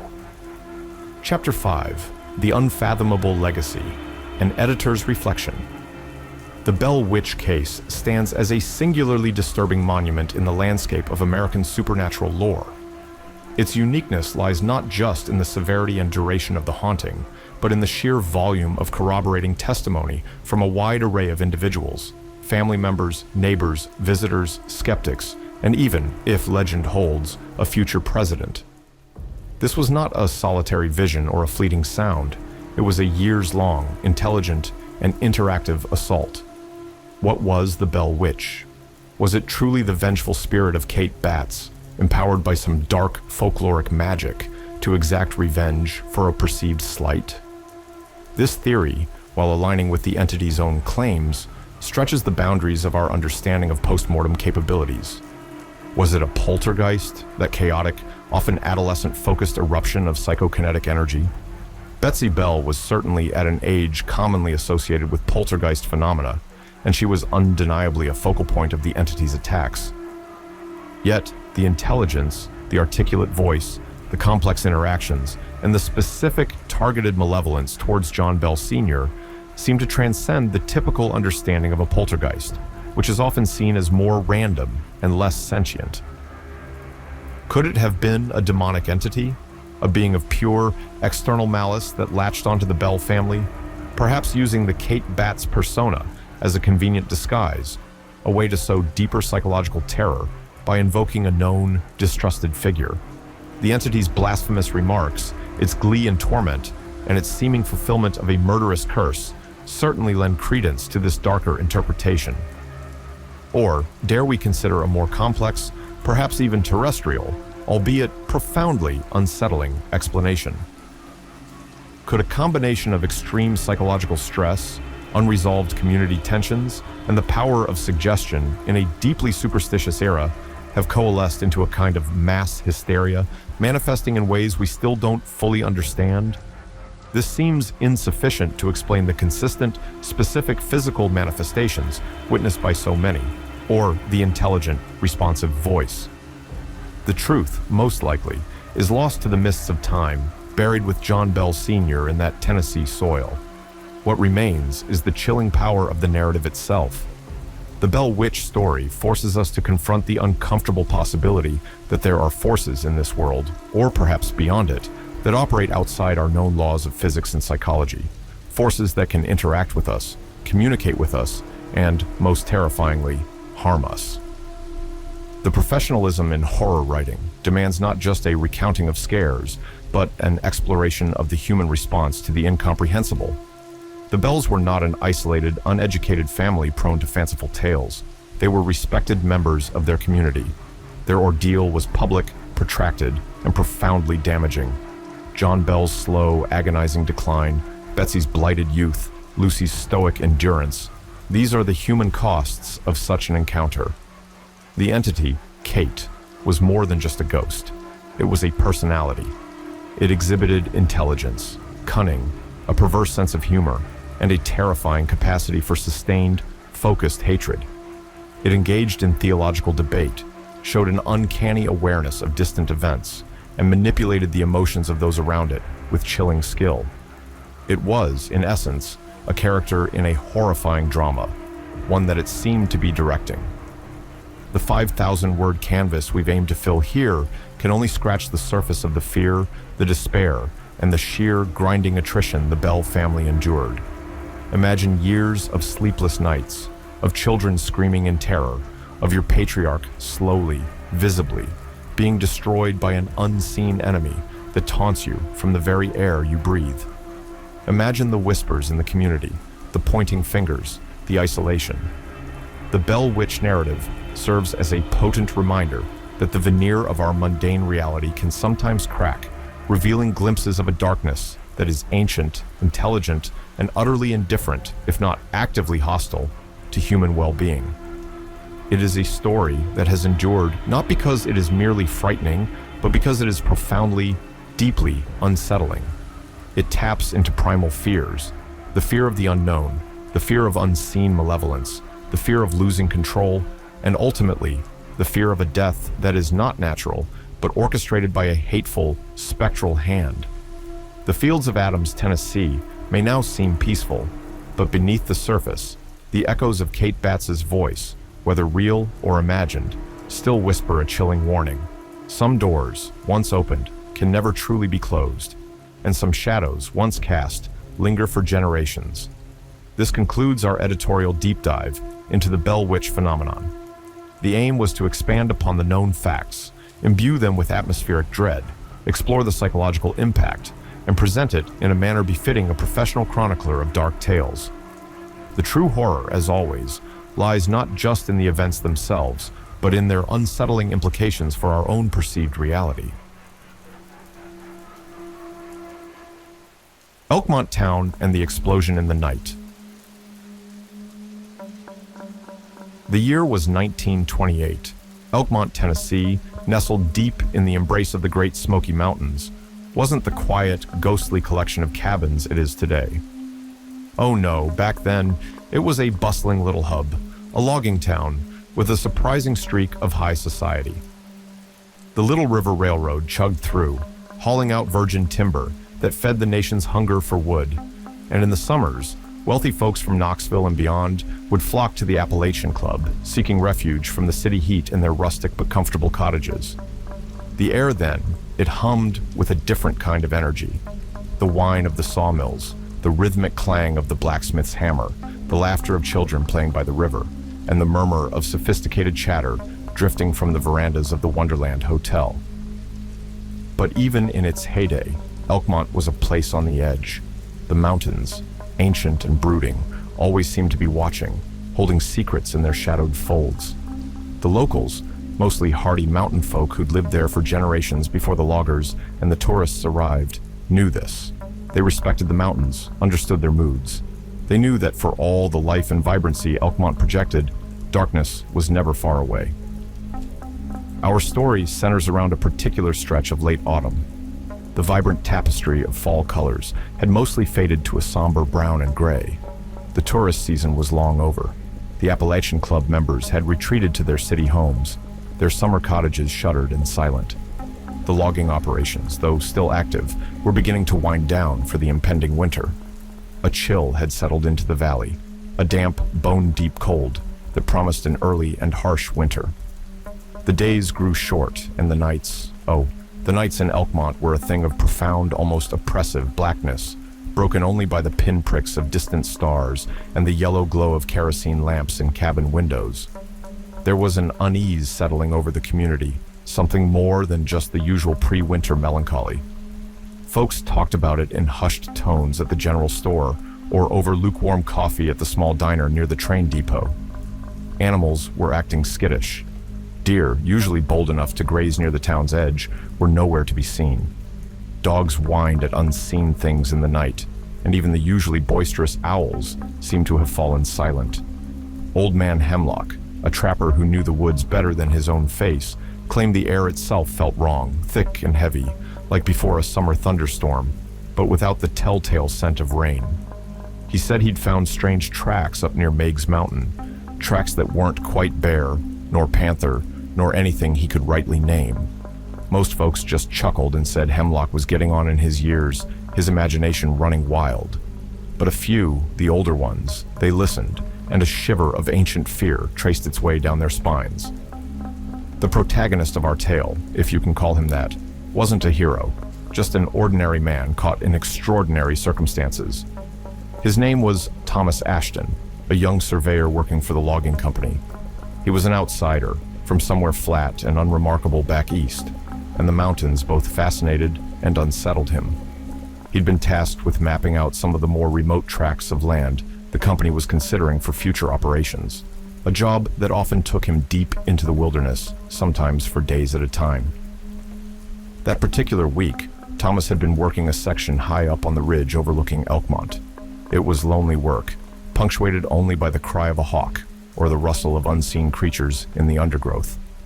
He'd made camp in a small, dilapidated hunter's lean-to, more for shelter from the wind than any real comfort. He'd noticed the strange quietude, the absence of wildlife, but had chalked it up to the changing season. The night it happened, November 17th, began like any other, a cold, clear evening. Thomas had eaten a meager supper of beans and jerky and was trying to read an old, dog-eared novel by the flickering light of his lantern. The silence outside was absolute, so deep it felt like a physical pressure on his eardrums. He found himself straining to hear something, anything. The chirp of a cricket, the hoot of an owl, even the distant baying of a hound. But there was nothing, just the vast, empty silence of the mountains. He must have dozed off, because the next thing he knew, he was bolt upright, heart hammering against his ribs. It wasn't a sound that woke him, not exactly. It was more a feeling, a profound, gut-wrenching wrongness that permeated the very air. The flame in his lantern guttered wildly, casting frantic, dancing shadows on the rough-hewn walls of the lean-to. Then came the sound. It started as a low rumble, a vibration he felt more in his bones than heard with his ears, like a freight train passing miles away. But it grew, rapidly, terrifyingly.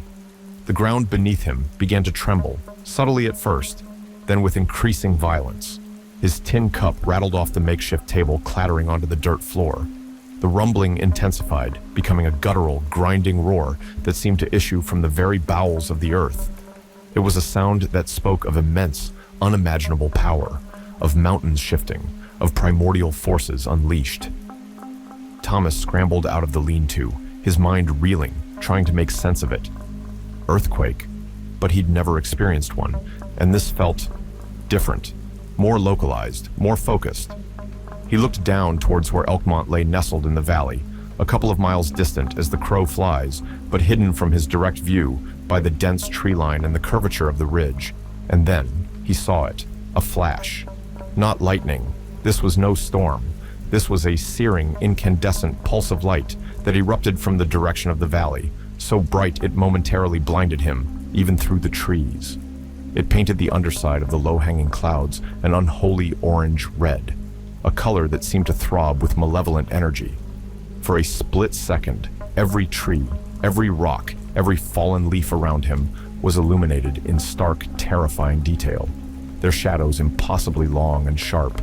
The light vanished as quickly as it came, plunging him back into a deeper darkness, his eyes still swimming with after-images.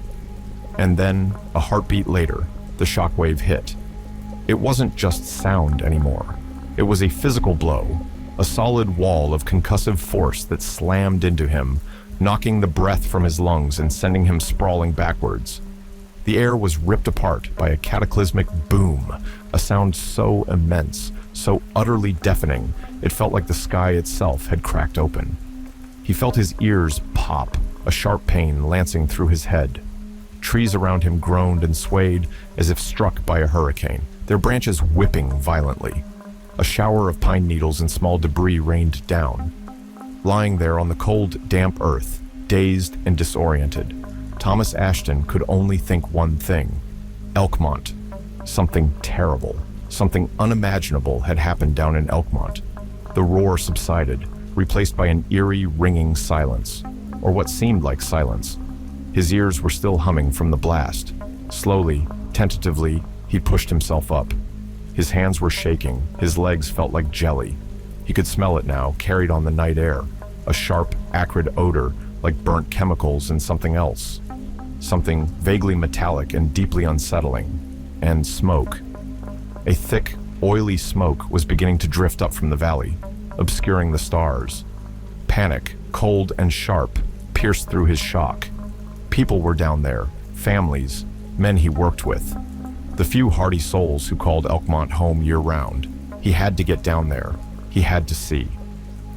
The journey down the ridge in the darkness, guided only by the faint, residual glow from the valley and a growing sense of dread, was a nightmare. The familiar trail was barely discernible. He stumbled over unseen roots, scraped himself on low-hanging branches. Twice, he nearly pitched headlong into unseen gullies. The silence was now punctuated by new sounds, the distant crackle of what he assumed were fires and something else.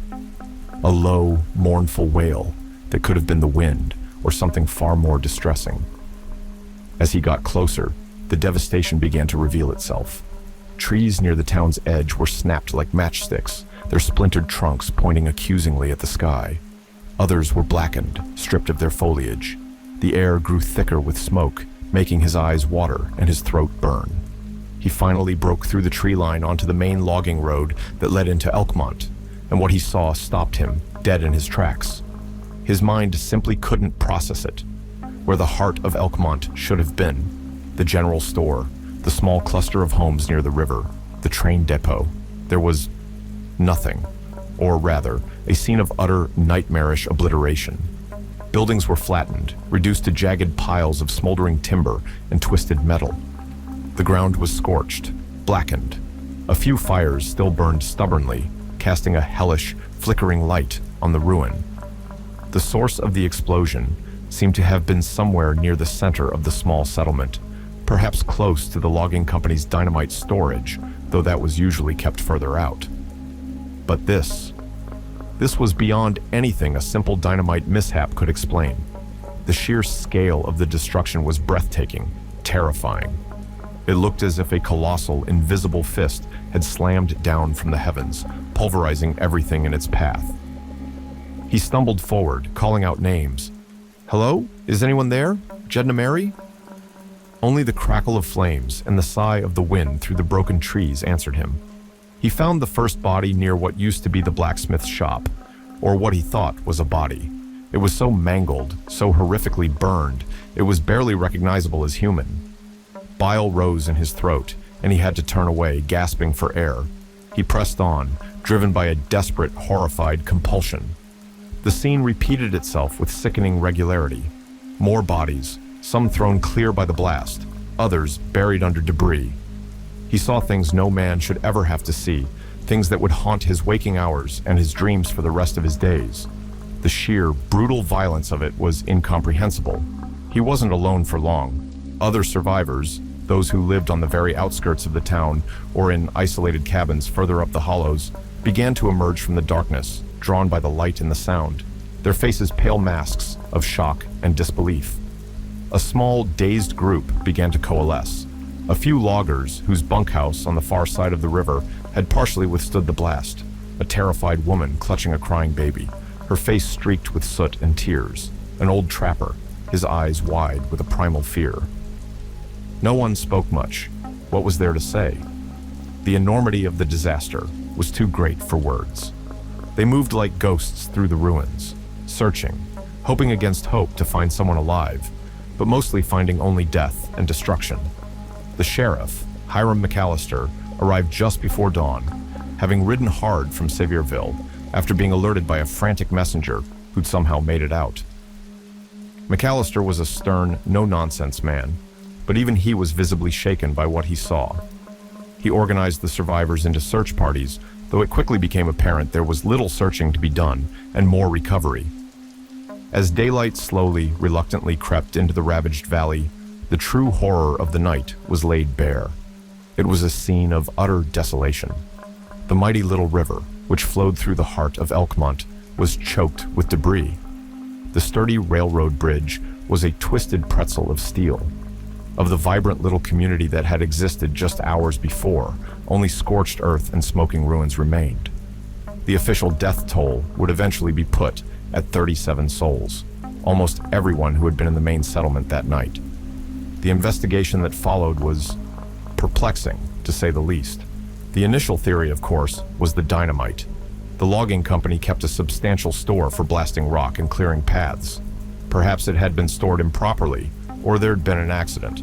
But the foreman in charge of explosives, a meticulous man named Peterson, whose remains were found near the epicenter, was known for his strict adherence to safety protocols. And even if the entire dynamite cache had gone up, experts brought in from Knoxville privately expressed doubts that it alone could have caused such widespread, almost surgical devastation. The blast pattern was odd, too contained in some ways, yet too utterly destructive at its core. Then the strange stories started to surface, whispered at first, then spoken with more conviction as the shock wore off. Several people who lived further out, who had seen the initial flash, swore it wasn't yellow-orange like a chemical explosion. They described it as an intense, almost pure white light, or even a bluish white, something that pulsed with an unnatural intensity. Old Man Hemlock, his eyes haunted, reiterated his tale of strange tracks, and added that for weeks he'd felt like he was being watched in the woods, had heard sounds that didn't belong to any known animal. A logger who'd been on the night shift at a small, remote sawmill a few miles upriver claimed he'd seen a flying light moving erratically over the ridges an hour or so before the explosion. He described it as a silent, glowing orb that maneuvered with impossible speed and agility. Most dismissed him as drunk or traumatized, but a couple of others hesitantly admitted to seeing peculiar lights in the sky in the preceding days. And then there were the bodies, or rather, the state of some of them. While many were clearly victims of blast trauma and fire, some of the bodies found closer to the epicenter were different. There were reports, never officially confirmed, of strange burns, not quite like normal fire burns, and an almost complete lack of blood in some cases, despite horrific injuries. These details were quickly hushed up, attributed to the chaos of the scene and the unreliable testimony of traumatized witnesses. The official explanation, when it finally came, was disappointingly mundane. A catastrophic accidental detonation of the logging company's dynamite store, possibly triggered by a mishap with blasting caps or a small localized fire. Case closed. The newspapers reported it as a tragic industrial accident. The logging company paid some compensation, expressed its regrets, and, within a year, largely pulled its operations out of the Elkmont area. The place was too tainted by tragedy, too full of ghosts. But for those who were there, for those who saw the light and felt the earth shake and walked through the smoking ruins, the official story never quite sat right. It felt too neat, too simple, too insufficient to explain the sheer, unholy terror of that night. Thomas Ashton never worked as a surveyor again. He left the Smokies shortly after the disaster, a changed man. They say he never spoke much about what he saw, but his eyes, once clear and curious, held a permanent shadow. He carried the sights, the sounds, the smells of that night with him until his dying day. Elkmont itself never recovered. The plans for its expansion, the dreams of a thriving mountain community died in the fire and the fury of that single devastating night. The remaining cabins, those on the periphery that had survived, fell into disuse. The Appalachian Club and the Wonderland Hotel, though largely untouched by the blast itself being further out, saw their membership dwindle. The shadow of the Elkmont explosion, as it came to be known, hung heavy over the valley. Within a few years, the movement to create the Great Smoky Mountains National Park gained momentum. Land was bought up, residents relocated. Elkmont, already a place of sorrow, gradually transformed into the ghost town we know today. Its remaining structures were left to the mercy of the elements and the slow, inexorable reclamation by the forest. And the whispers continued, whispers of what really happened that night. Was it just dynamite, or was it something else? Something ancient awakened in the mountains.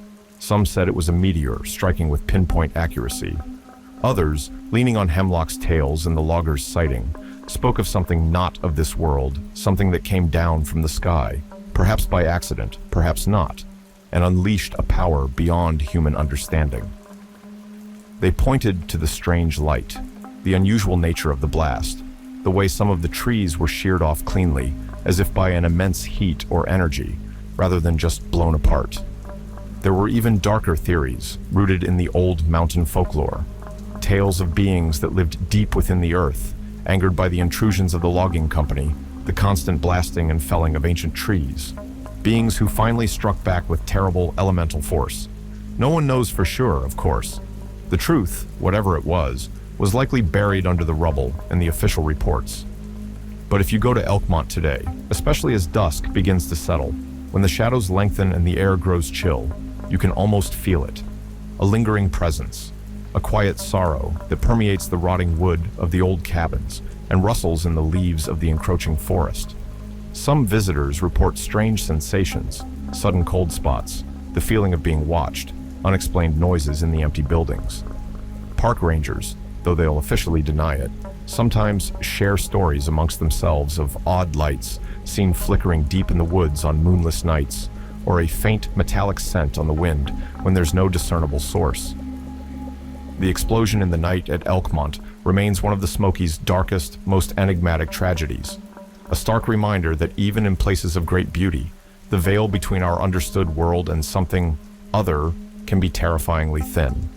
And sometimes, the mountains don't just whisper their secrets, they roar them in fire and devastation, leaving behind only questions and a haunting echo that lingers for those who know how to listen. So, the next time you find yourself in those ancient, misty mountains, and you feel that little prickle on the back of your neck, that sense of something unseen just beyond the edge of your vision, remember Elkmont. Remember the night the mountain roared, and maybe, just maybe, say a quiet prayer for the souls who were lost and for the secrets that still lie sleeping deep within the heart of the Smokies. Because some stories, folks, they ain't just stories, they're warnings.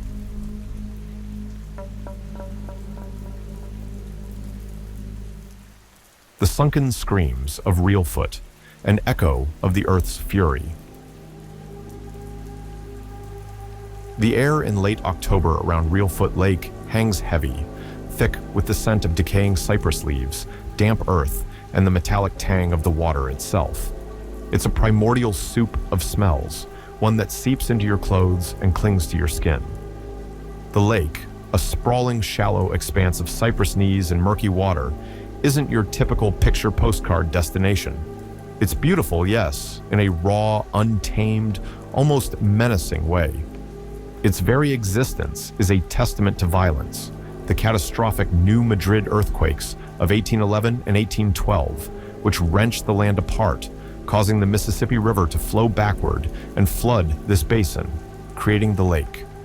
They say the earth groaned for months, that the ground liquefied, swallowing forests and settlements whole. And some say something of that ancient agony never truly left. Our story proper begins not in 1812, but in the autumn of 1974, though its roots, like the gnarled cypress, plunge far deeper. The protagonist, if you can call him that, more like the first unwilling witness, was a man named Jedediah Jed Coulter.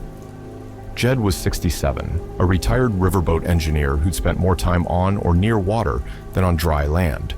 He knew Reelfoot like the lines on his leathery hands, fished its coves for crappie and catfish, and hunted its shores for waterfowl. He wasn't a man given to flights of fancy, hard-headed, practical, with a voice like gravel rolling downhill. It was a Tuesday, the sky a bruised purple just before dawn.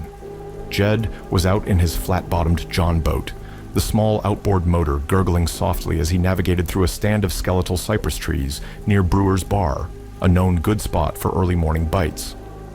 The fog was thick that morning, a living thing that swallowed sound and light, reducing the world to a 50-foot radius around his boat. The only sounds were the drip of condensation from the cypress branches, the occasional plop of a fish, and the rhythmic thrum-thrum-thrum of his motor.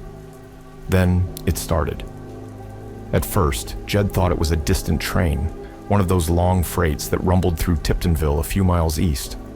A low, resonant hum, almost sub-audible, something you felt in your teeth in the seat of your pants more than heard with your ears. He cut the motor, listening. The humming continued, but it wasn't a train. It was different.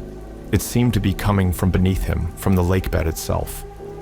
The quality of the sound shifted, deepened, becoming a groan, a long, drawn-out exhalation of immense pressure.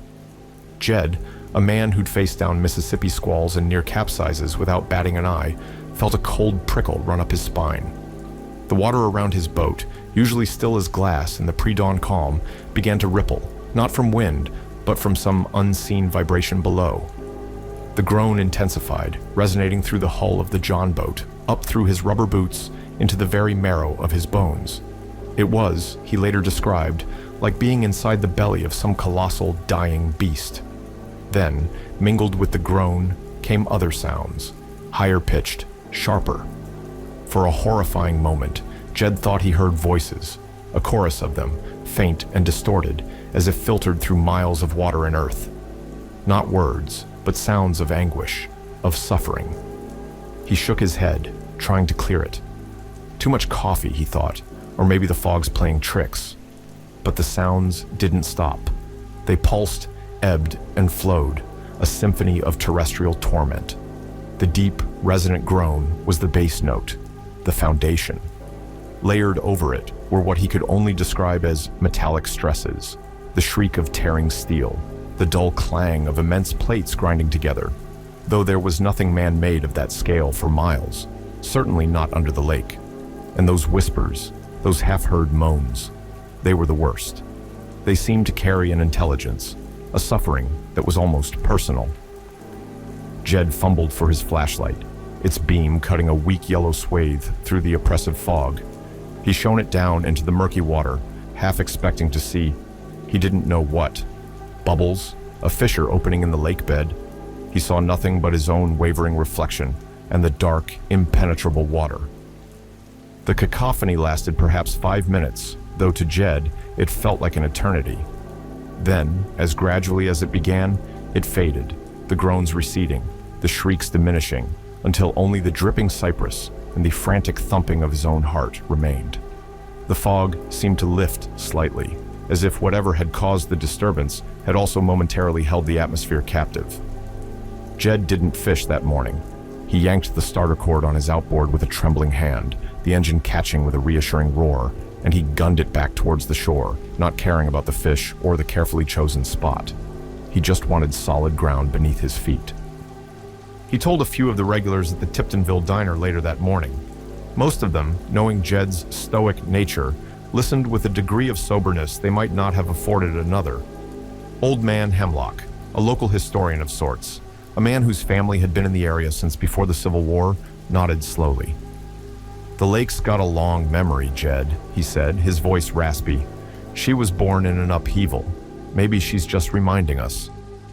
He then muttered something about the soul of the earthquake, an old term some of the earliest settlers had used to describe the lingering seismic activity and the unsettling feeling the land sometimes gave off.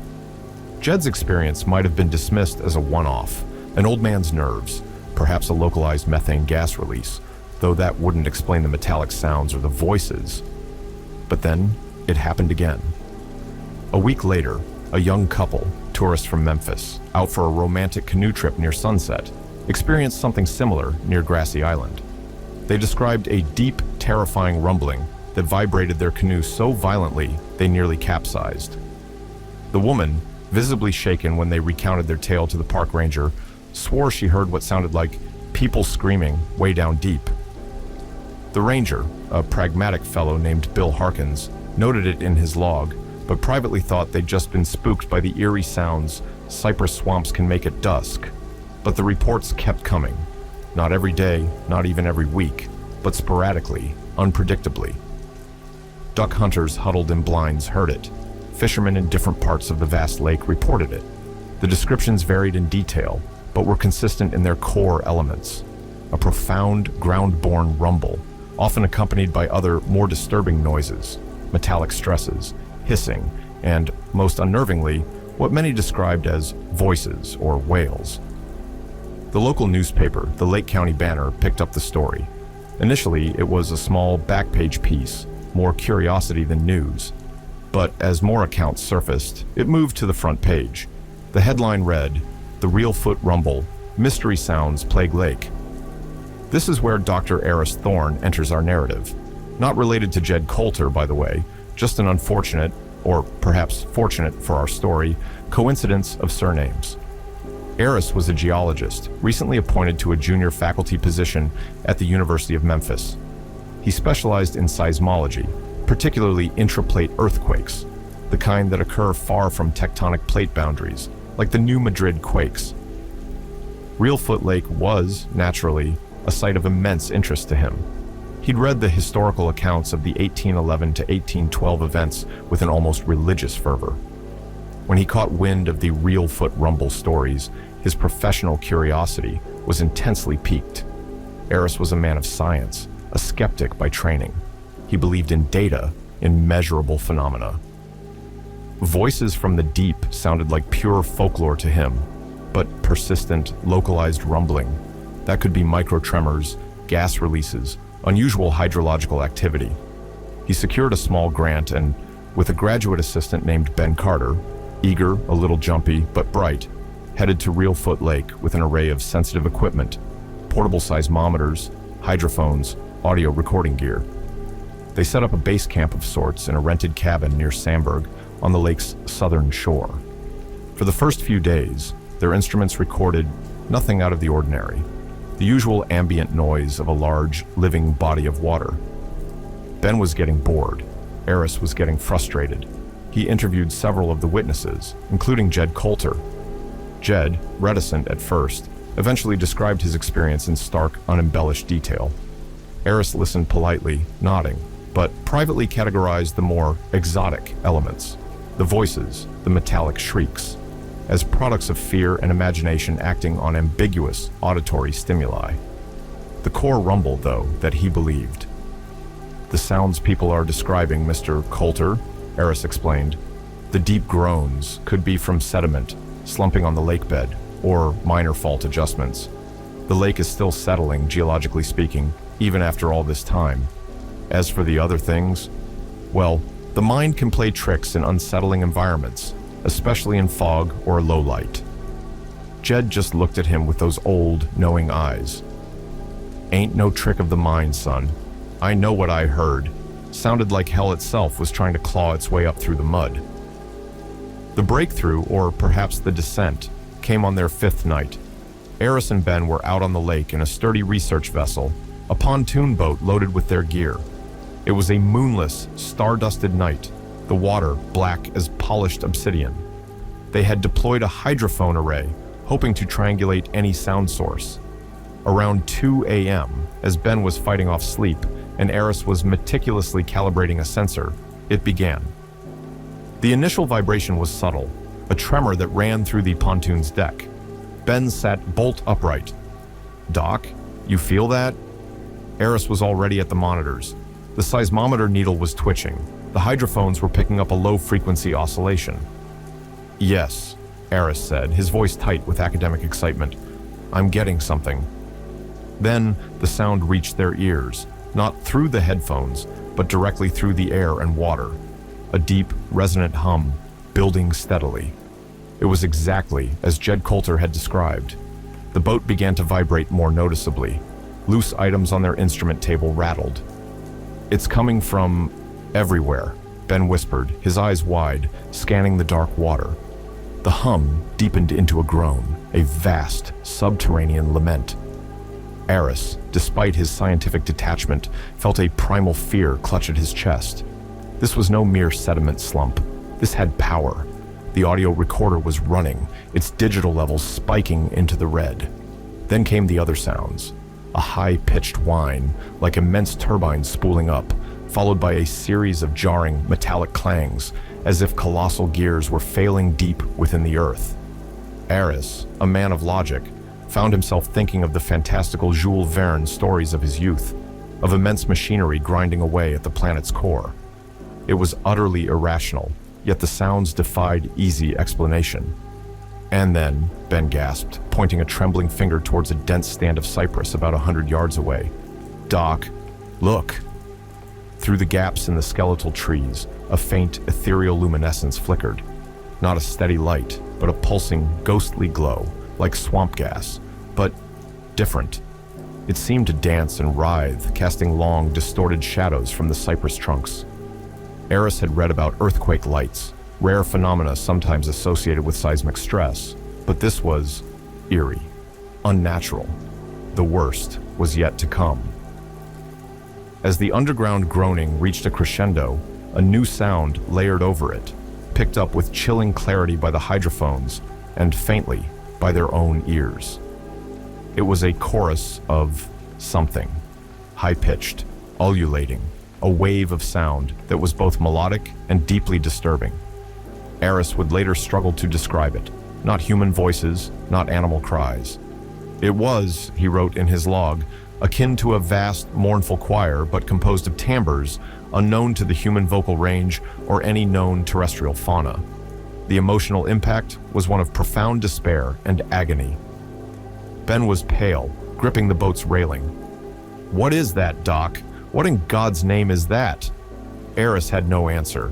He was a scientist, and what he was experiencing, what his instruments were recording, was pushing the boundaries of his understanding, teetering on the edge of the impossible. The voices, for lack of a better term, seemed to be responding to the groans of the earth, a sorrowful symphony of the deep. Suddenly, a violent tremor shook the boat. A wave, perhaps 3 feet high, slapped against the pontoons, rocking them precariously. This was no boat wake. This was a displacement from below. The lights in the cypress grove flared brightly for a moment, then winked out.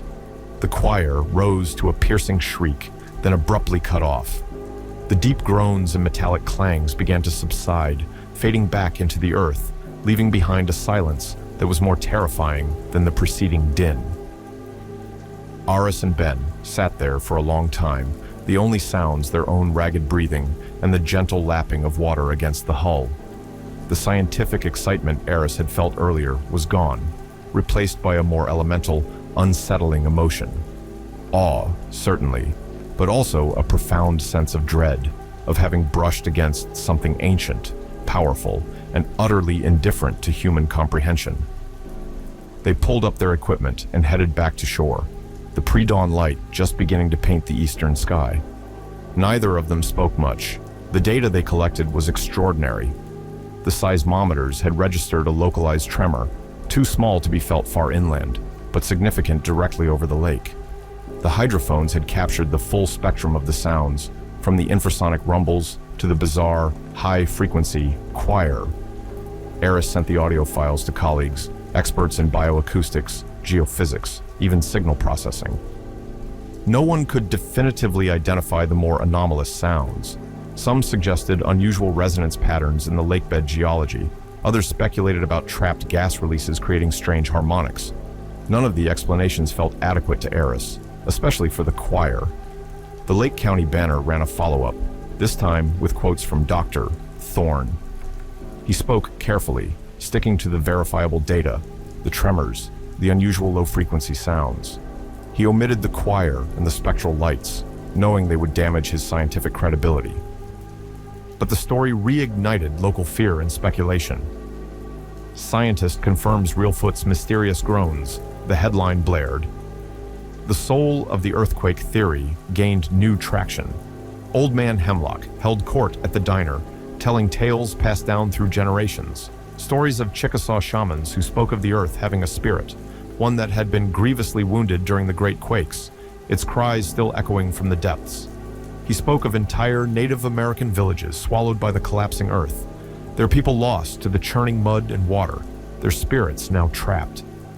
He even mentioned half-forgotten rumors of strange creatures displaced or mutated by the cataclysm, still lurking in the lake's deepest, unexplored corners. The events took a toll on Eris. He became obsessed. He pored over historical accounts of the New Madrid quakes, looking for any mention of similar phenomena. He found oblique references. The air filled with sulfurous vapors, loud subterranean explosions. The ground rose and fell in visible waves, but nothing quite matched the complex, almost orchestrated nature of the sounds he'd recorded. The choir haunted his sleep. He started to consider theories outside his comfort zone.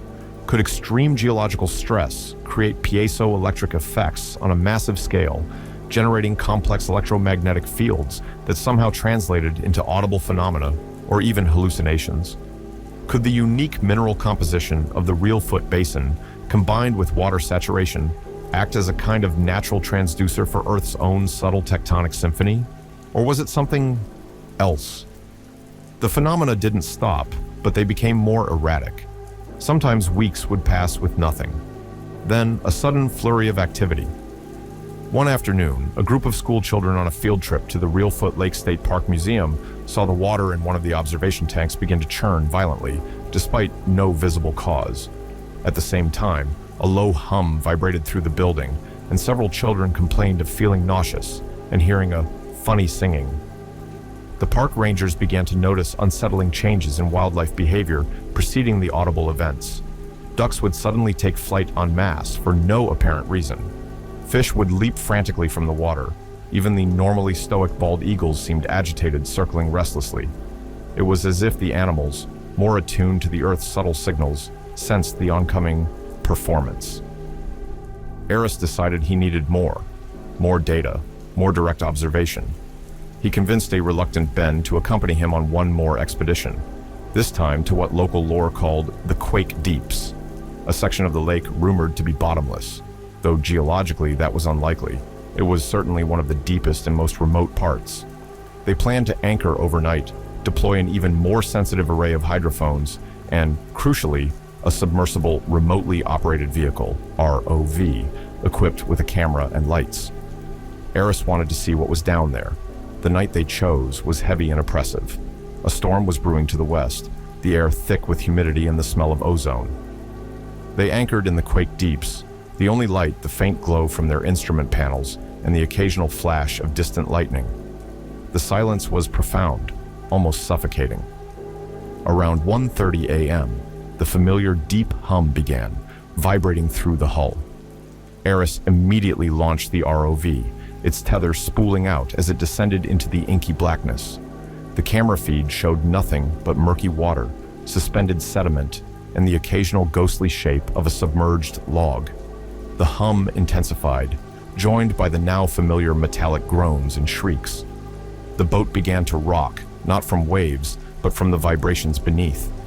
On the ROV camera, the sediment on the lake bed seemed to shimmer, to dance.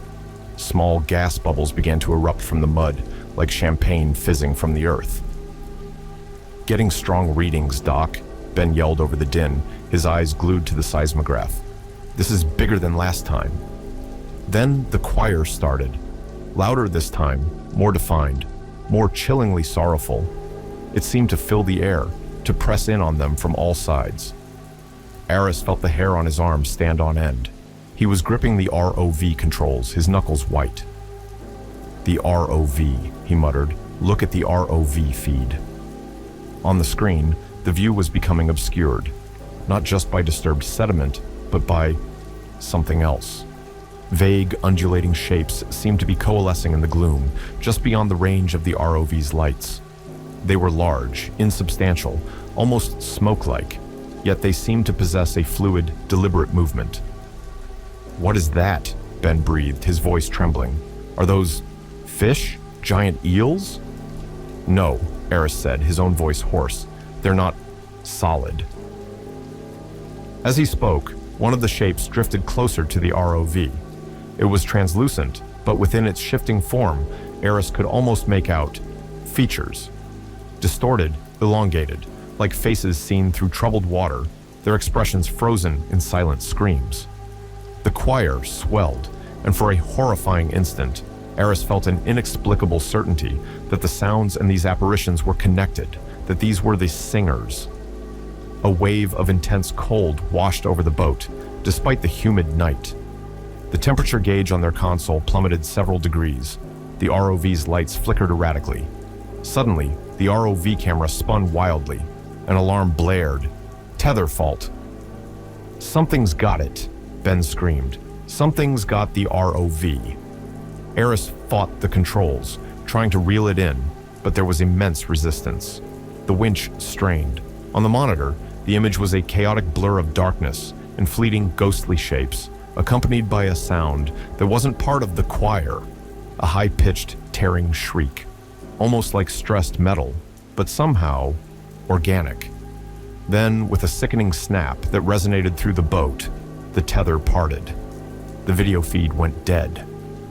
The choir reached a deafening, painful crescendo.